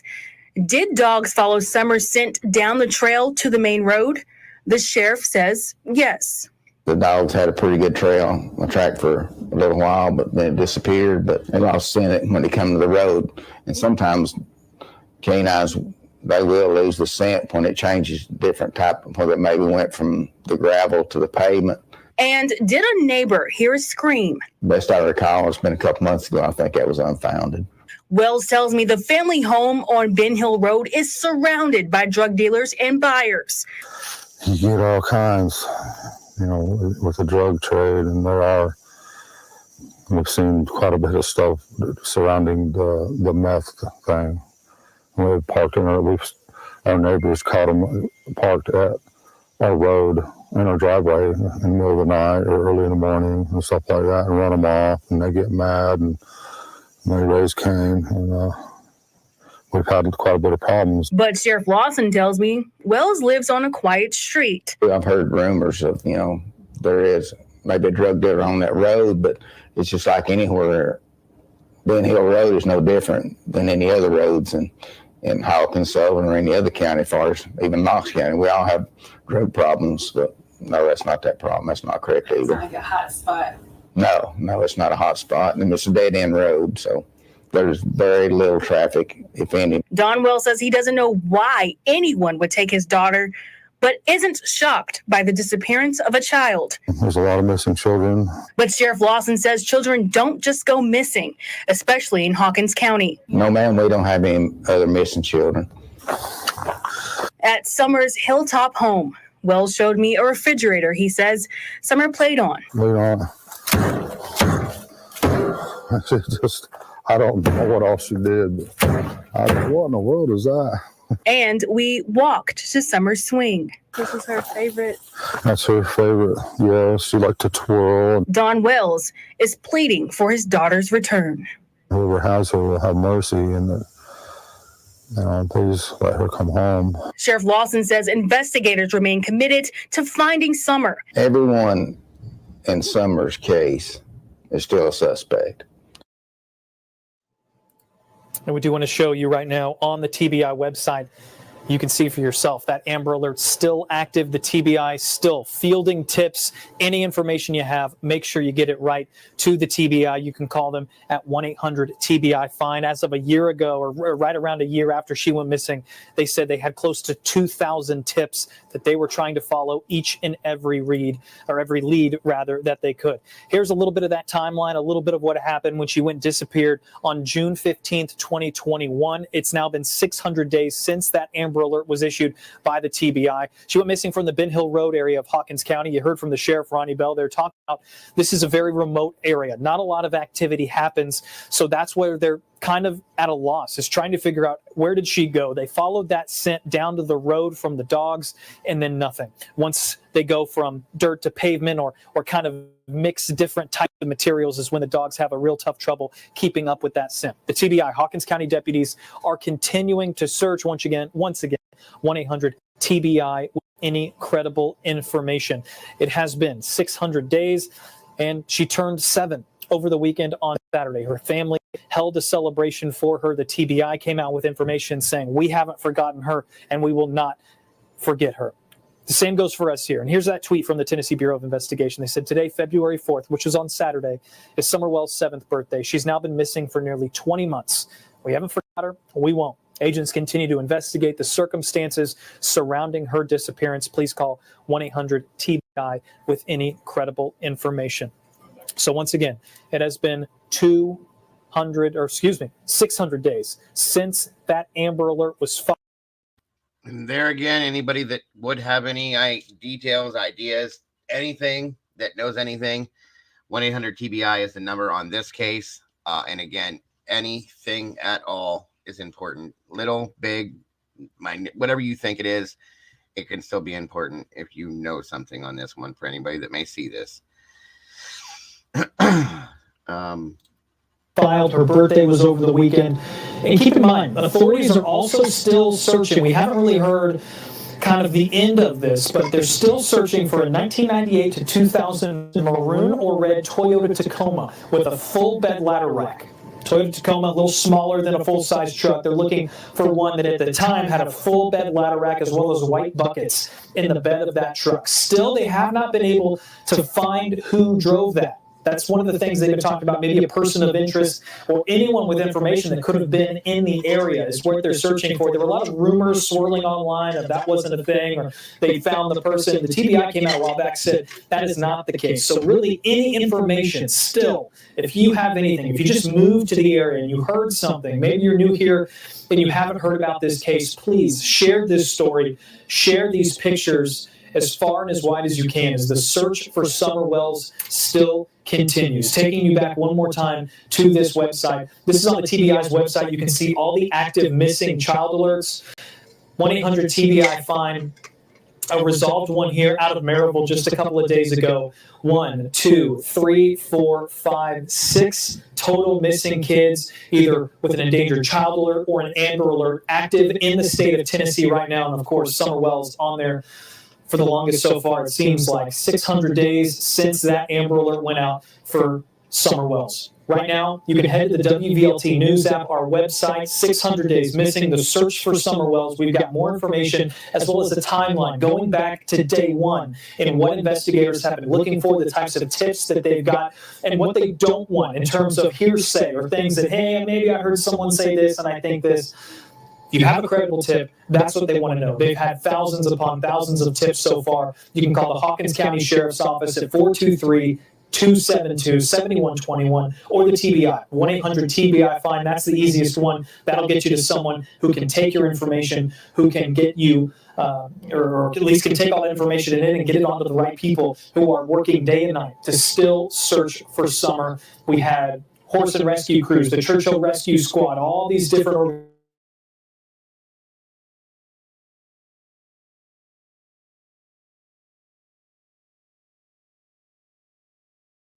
from day one and get caught up with the very latest if you are now seeing this for the first time. And one more time, if you are seeing it for the first time, please share this with whoever you know. If you're new to the area, if you have friends that live here, you're seeing this from somewhere else, it doesn't matter. Share this little girl's picture. Her 7th birthday was on Saturday. The TBI, her family, the authorities have not given up in the search for Summer. We will not give up here at WVLT as well. We'll continue to share this story and more stories that we can find on the WVLT News app as the search for Summer Wells enters day 600 following the release of that Amber Alert. I'm Harry Sullivan in the WVLT Newsroom. We do certainly thank you for joining us. That QR code at the top of your screen, you can scan that to get the WVLT News app. We'll send any alert we have right to the palm of your hand. You'll get it before it even hits our airwaves. We're going to have any new information that we can get you coming up on WVLT News at noon, 4, 5, 6, 10, and 11. Thanks for joining us on this Monday morning. Right. Again, there's Summer. Another one that is unbelievable to me.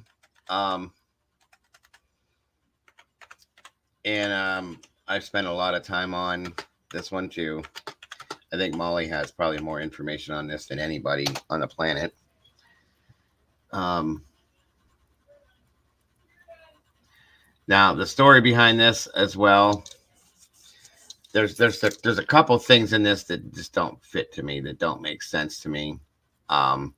Yes, there have been some stories about her being taken, buried in a cave. Cotton was responsible for that, according to the story that was told. I have watched Michelle After Dark stuff on this. She's really got into this a lot. I personally feel that the parents know more than they're letting on to know. I had two theories on this that I personally felt based on the facts that we were given. And seeing certain videos and facts that we had, I thought that Summer very well could have dry drowned, and the person that calls herself her mother panicked and they did something with her body, or the mother left her in the vehicle and she overheated and passed away that way because she fell asleep after being on the drugs that she was on, so on and so forth. You have to play the last minute of the WVLT news video. It's unbelievable what Dawn says. Which one? Marlena can do. Did you see the recent Michelle After Dark? I think it was just today or yesterday or something. No, I haven't. I have not. Why? Is there something new? I haven't watched it. I caught my eye this morning. It was something about, I don't know if it was Dawn and Candace' secret trip or Grandis. Was there anything to like a video of three people? Oh. What'd you say, buddy? I'm sorry. I remember at one point, I don't know, it might be debunked or something, but was there something about a video where there was like three adults and a child getting in a vehicle, and then it shows only leaving the vehicle? Hold on. Yeah. That came from a satellite crew that does satellite photographing. Yeah. Said that they went back and checked that date, that time, and they said that they saw four people getting into a vehicle, driving off, going into a wooded area, you could see the people walking into the woods. We've never seen proof on this. That's the problem. Thank you, Molly. Oh, okay. But they swore to this, and they wouldn't. I could not find any type of proof. Okay, but they said that they watched four people. They couldn't tell if it was a child or not, but four people walking from the property into a vehicle, leaving the property, going to a wooded area not too far off, getting out of the vehicle. Four people walking into the woods. Okay. And then I think they were in the woods for a couple hours and three people came back out. That's the story behind that. Never saw any proof on this. None. So you can't really like roll with anything like that. Do you know what I'm saying? Right. Yeah, it's just something I haven't followed this case too much. Right. No, I get it's it. Something I remember that came across a long time ago. Mm-hmm.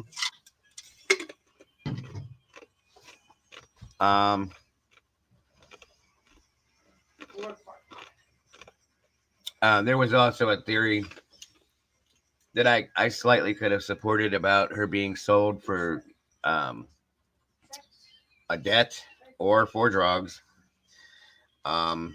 We watched how the parents reacted after this happened. Okay. And it didn't fit to me. I'm sorry. People have talked about Hunter, the boy that was involved. I think he might know something, but I don't know what. I can't figure out what. I tried to pull it out of any things that I could look at with this, but I don't know. What do we have here? 9 hours ago, Michelle After Dark. Trouble in Paradise between Dawn and Candace. Here's what I think is going to happen. Okay.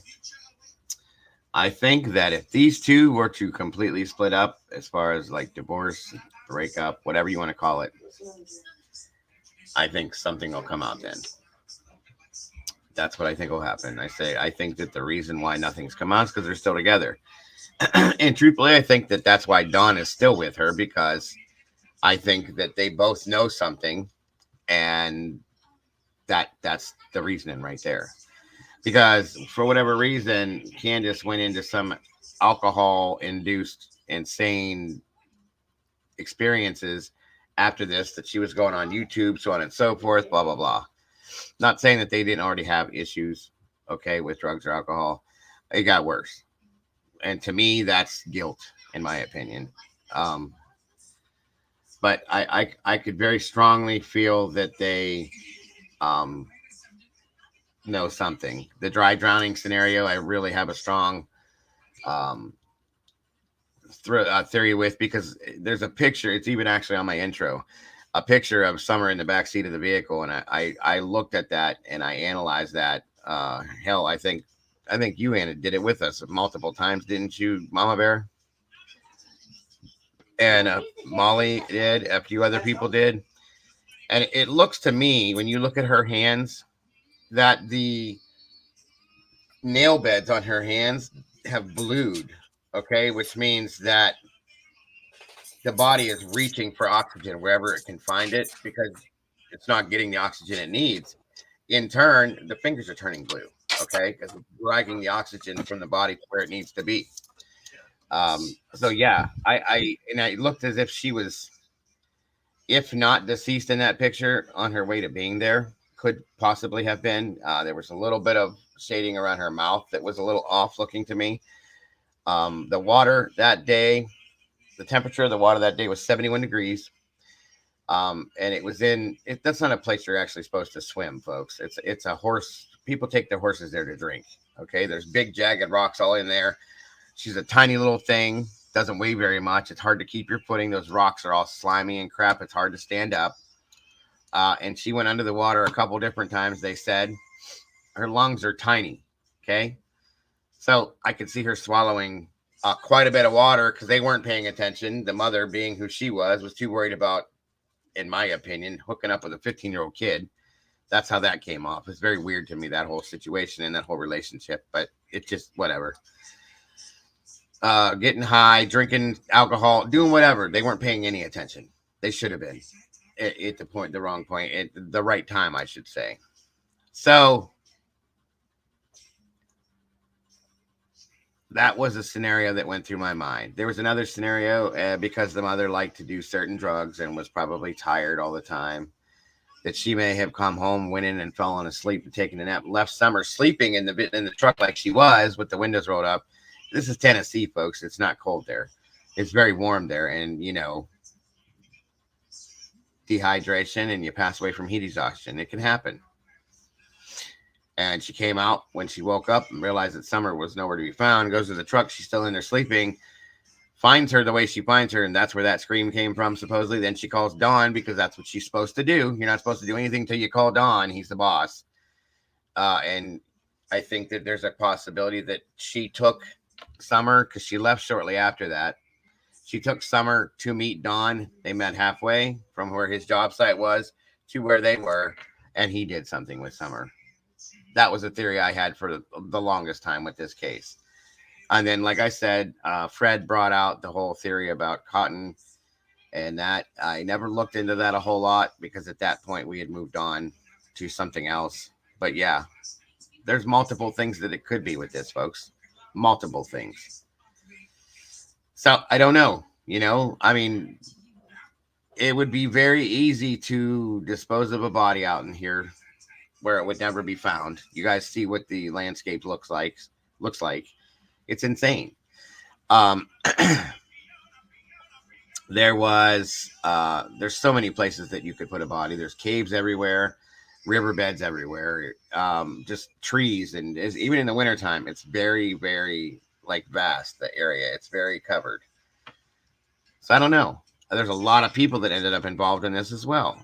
Okay. I would love to find out one day that they find her and she's alive and breathing and healthy, and was probably living a better life than she would there. That's what I can hope for. I think we all would hope for something like that. So I don't know. And that's probably pretty much where we're at right now. There hasn't been anything new really with Summer. And we will go back to these again and again and again and again until something happens. Throwback Thursdays are built for that. Okay. I wish we had more time in the day to make these last longer.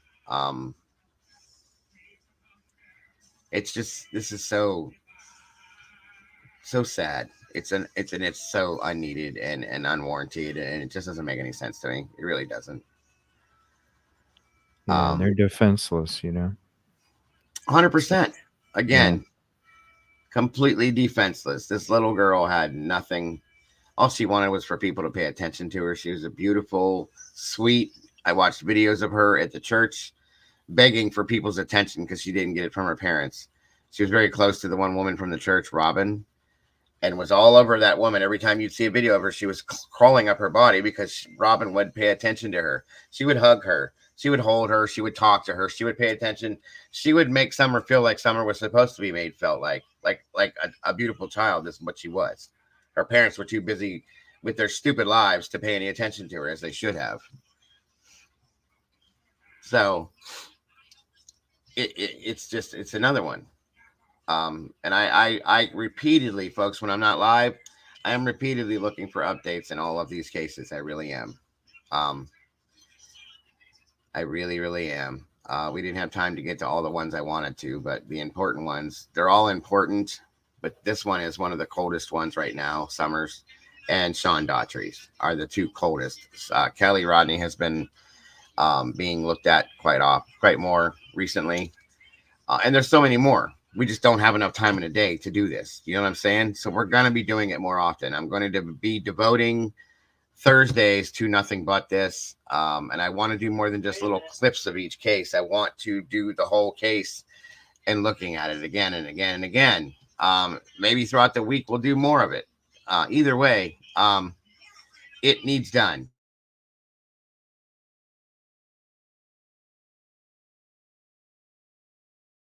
Yay, because Thursdays is my day off. I just can't accept it. I can't, and I won't. So, I don't know. Local Lass, I can't. From what I know about the parents and the things that they've done, the things I've watched them do. The first interview that they had, they were talking about her in a past tense as if they knew she was already gone. You don't do that. You don't. She used to do this. She was like that. I remember when she was doing this, she used to be this way. She used to be that. She used to. What do you mean how do you know she's gone? What if somebody just has her? To me, that told me something immediately, that when you speak about somebody in the past tense, you already know something up here. Okay. And that bugged me right off the bat. Okay. Right off the bat. And I know that these are hard, folks.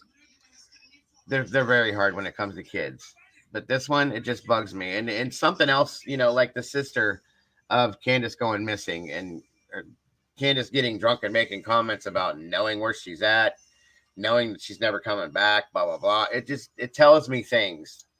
You don't have to have common sense to figure these out sometimes, guys. Something's wrong. There's just something wrong. I wish we had more time today because we'd be able to get into more than that. Again, KIELY Rodnni is another one. Okay. Just to give you guys, for those of you that don't know what that is, again, I'm not going to be able to go through much of this. Where we at here? Okay. Let's do this one here. 1 second, folks. I'll give you guys this little update here. This one is completely maddening. That's correct for whoever said that. This is another one. Again, you guys can ask Mama Bear. I lost sleep over this too. Completely. Yep. I went insane over this case because I knew that what we were being told and what we were being given was wrong. Wrong. Yep. And it's still wrong. It is. Still completely. Yeah, the sister's name was Rose Bly. Sorry. I should have put that out there too. And see, here's something I find interesting with this, folks. This girl right here, her best friend. This is her real best friend. Mm-hmm. How much did you hear about this girl? None. at all. No, we heard about these fake friends of hers that, oh, we miss you so bad, and we're all about finding you, and come home, Kaylee, and do this, or Kylie, and do this and do that, and blah, blah, blah, blah, blah. We never saw this girl, because this is real here, folks. That was not I don't even remember her name, Samantha or Sammy or whatever. What was her last name? Sammy.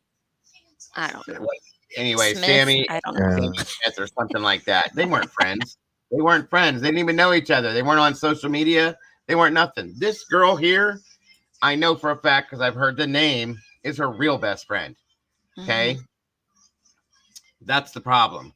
There was something that happened at that party that night with those people. Nobody wants to tell anybody about. Nobody. And yes, there were drugs involved in this. I had the unfortunate event, by the way. Hold on one second. Well, then that girl also was like saying something about if there's any tips to contact her too or something. Yeah, don't. If you guys remember that when we covered that, I was really pissed about that. Like, don't go to your parents. Don't do this. Don't do that. Just drop your kids off and go away. Who are you? Who are you? You're probably the one that did this. There was so much drama surrounding this. It was bullshit. But again, they tagged this at the end as being an accidental drowning. Miss me with the bullshit. I had the unfortunate event of seeing the underwater vehicle with her body in it the way I didn't need to. I didn't want to. Somebody cleared it up and I accidentally saw it. I was not trying to see it, but I did. And you can see her clearly in the back of that vehicle in the hatch, folks, curled up in the fetal position behind the back seat, just laying there like she was sleeping. She was obviously floating because it was underwater. But if she drove herself into the lake, accidentally into the lake and drowned, you're not going to be in that position back there in the trunk. I'm sorry. Not going to be. It's not going to happen that way. Nope. No way in hell. And when Nick found her, you could tell on his face that something was off. When he came out of that water, he said, you need to contact such and such. This is dark. This is bad. This is not right. And we all knew that. Anybody that followed this case knew that and still do. But once again, sweep it under the rug and it's an accident. Bullshit. I'm sorry. And this is another one. I'm never going to let go of it. I'm never going to let go of it until they tell the truth. I'm just so over this shit. Because they said that they sent divers in, right? They sent divers in there.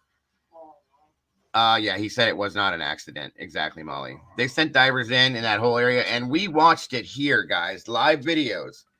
Okay? And we watched helicopters and drones fly over top of that. You could see down into that water almost to the bottom, folks. In that same area that they found her vehicle, folks. And guess what? It wasn't there.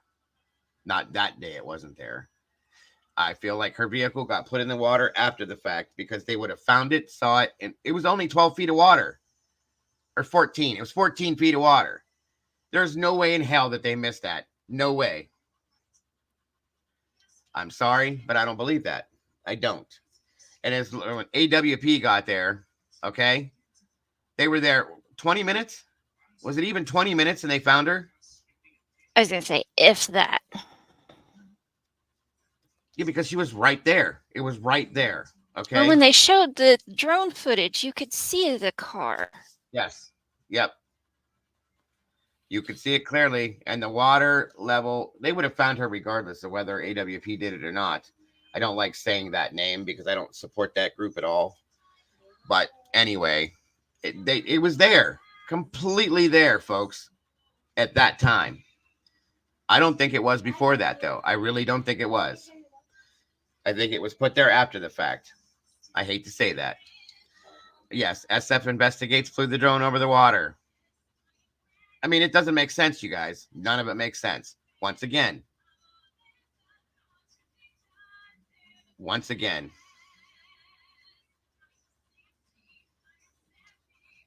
I just don't get it. I don't understand these things. I don't understand these things at all. There was a lot of suspicious bullshit surrounding this. There was a lot of drug stuff surrounding this again. And I don't trust anything that came out of this. None at all. I like Doug too, and Nick, and the one younger guy. The guy that owned the company, don't even talk to me about it. I feel so stupid. Yeah. I had a conversation with him and I respected him. He called me about something. There was a mistake made. I respected him over that, this and that. And then we find out who he really is. This is her best friend, the one that we never saw anything about because she was her real friend. She wasn't one of those fake people that pretended to be her friend when she went missing. Sammy, they didn't even hardly know each other. Okay. That's the bullshit thing about this. That's okay, Nikki. Yeah, I agree, Evie. And I'm going to delve more into this. What I'm going to end up doing is picking, Throwback Thursdays. We're coming back in and we're touching on these things and reminding you guys of these things. But I'll be picking days, I'm sure, where we're going to spend an entire stream on nothing but one specific story. We did a lot with Sean today, but a lot of you guys didn't know about that case. That's why. Chaos Divers. Yeah. Thank you, Sherry. I don't know. I don't even know what to think. You sleeping, CJ? No, I'm here. I'm just sucking it all in, man. Somebody asked if you fell asleep. No, I'm here. I'm just listening to you guys talk about this case. I didn't cover it too much. Or even watch too much about it. It's a mess. And then with this one we also have the whole thing with the tow truck driver. Yeah, right. That was a mess too. Yeah. The HP report should be done soon. I don't know, a year or so later. Come on now. And I didn't see the case that much, and that's who I saw all the time was that Sammy girl. That's the only person I really remember, I'm shocked to hear that she wasn't a good friend. Yeah, her mom was weird too. I still don't understand the mother. Yeah. Yeah, because she was getting mad at people for calling in tips, right? Or yeah.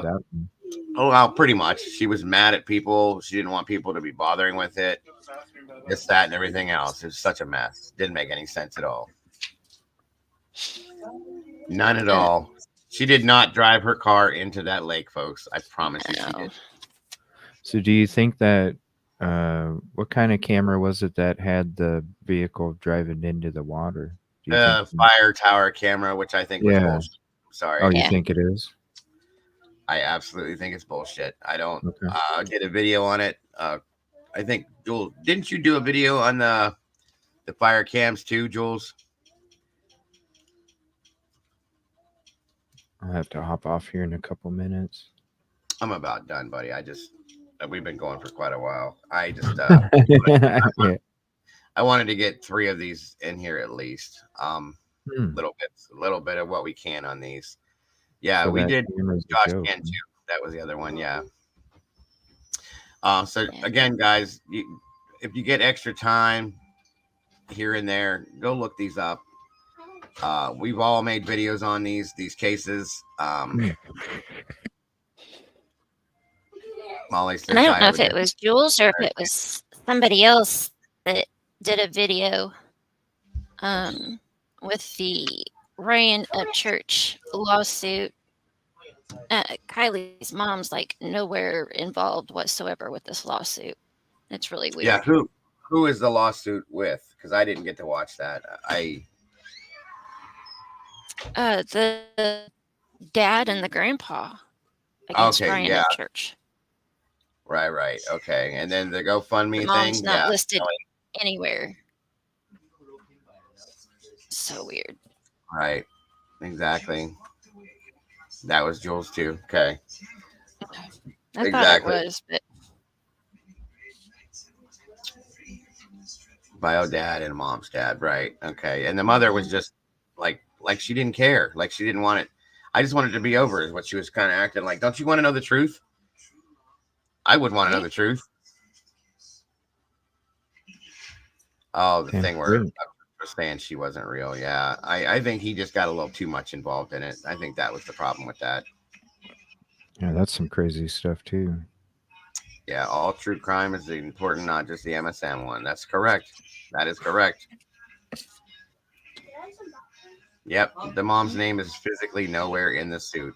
I find that odd. So do I. Yeah, me too. Because the dad and the grandpa were the ones helping, right?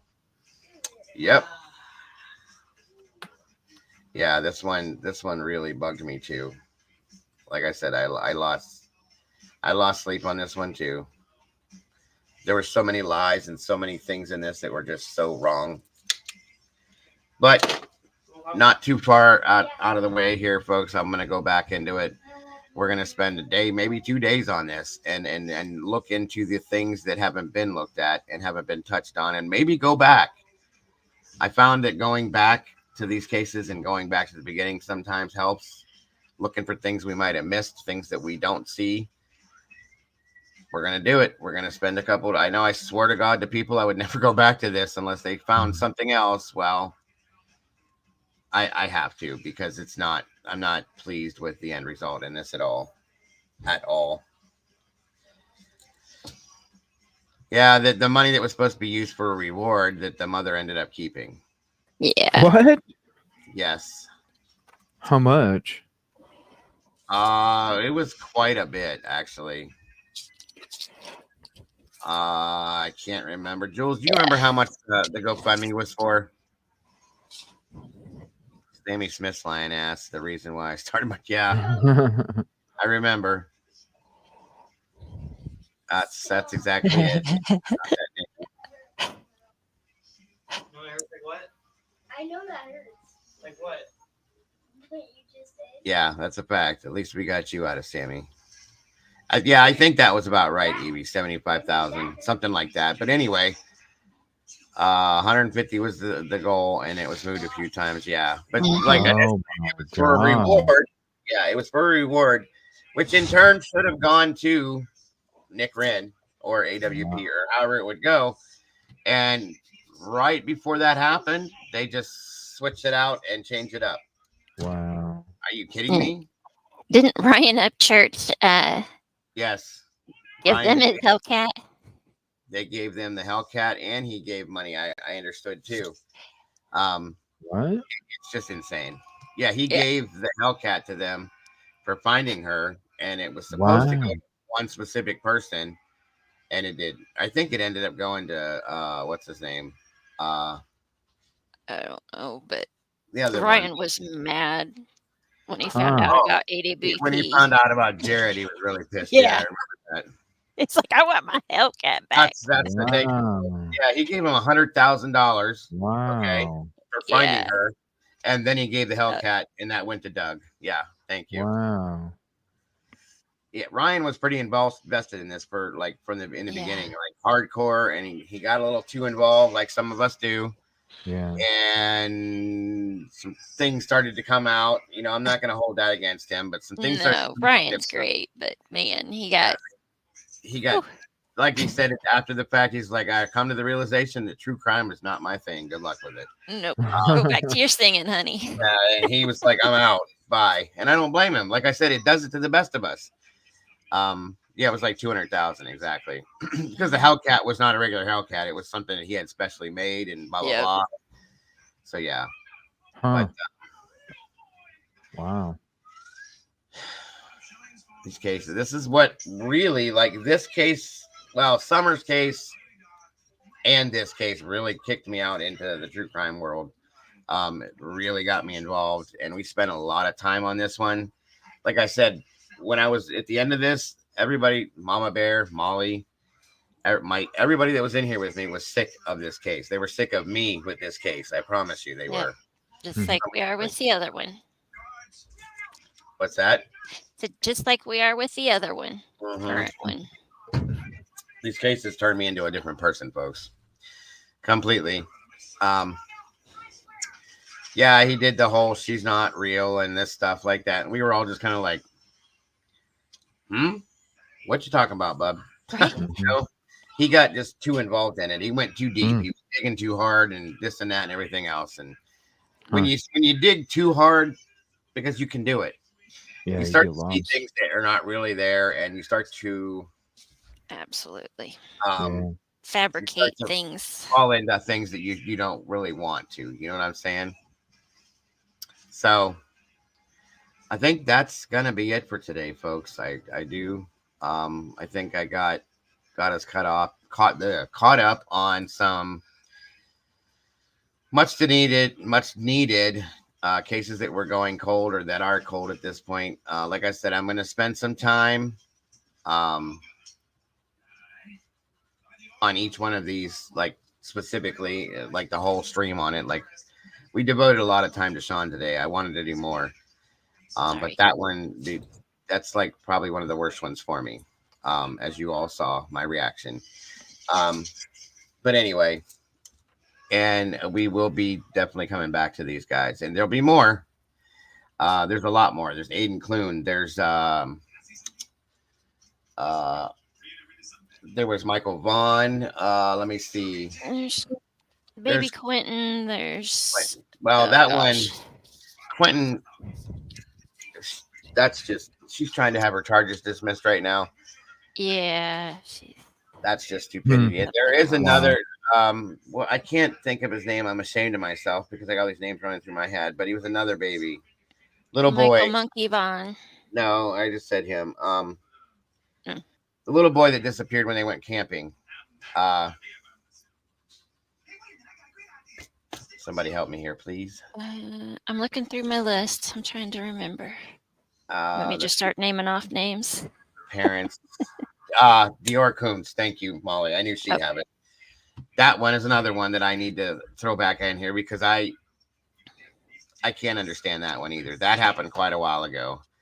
And it's just something's wrong with this one too. There's a lot wrong, and we're going to devote an entire stream to that too. That one really pisses me off too because I know that they know. That's all I can say. Yeah, you still got Oakley Carlson, and you got Carlson. Yep. Cairo. Sorry, Jordan here in Indiana. Yes. Crazy lady still on the run. And the other Robinson. The what? Who was the other boy that disappeared? Daniel Robinson. Daniel Robinson. Thank you. Yes, these are all things we've covered. Deborah Collier. Dylan. I'm getting tired. Dylan Rounds. Yes. Yep.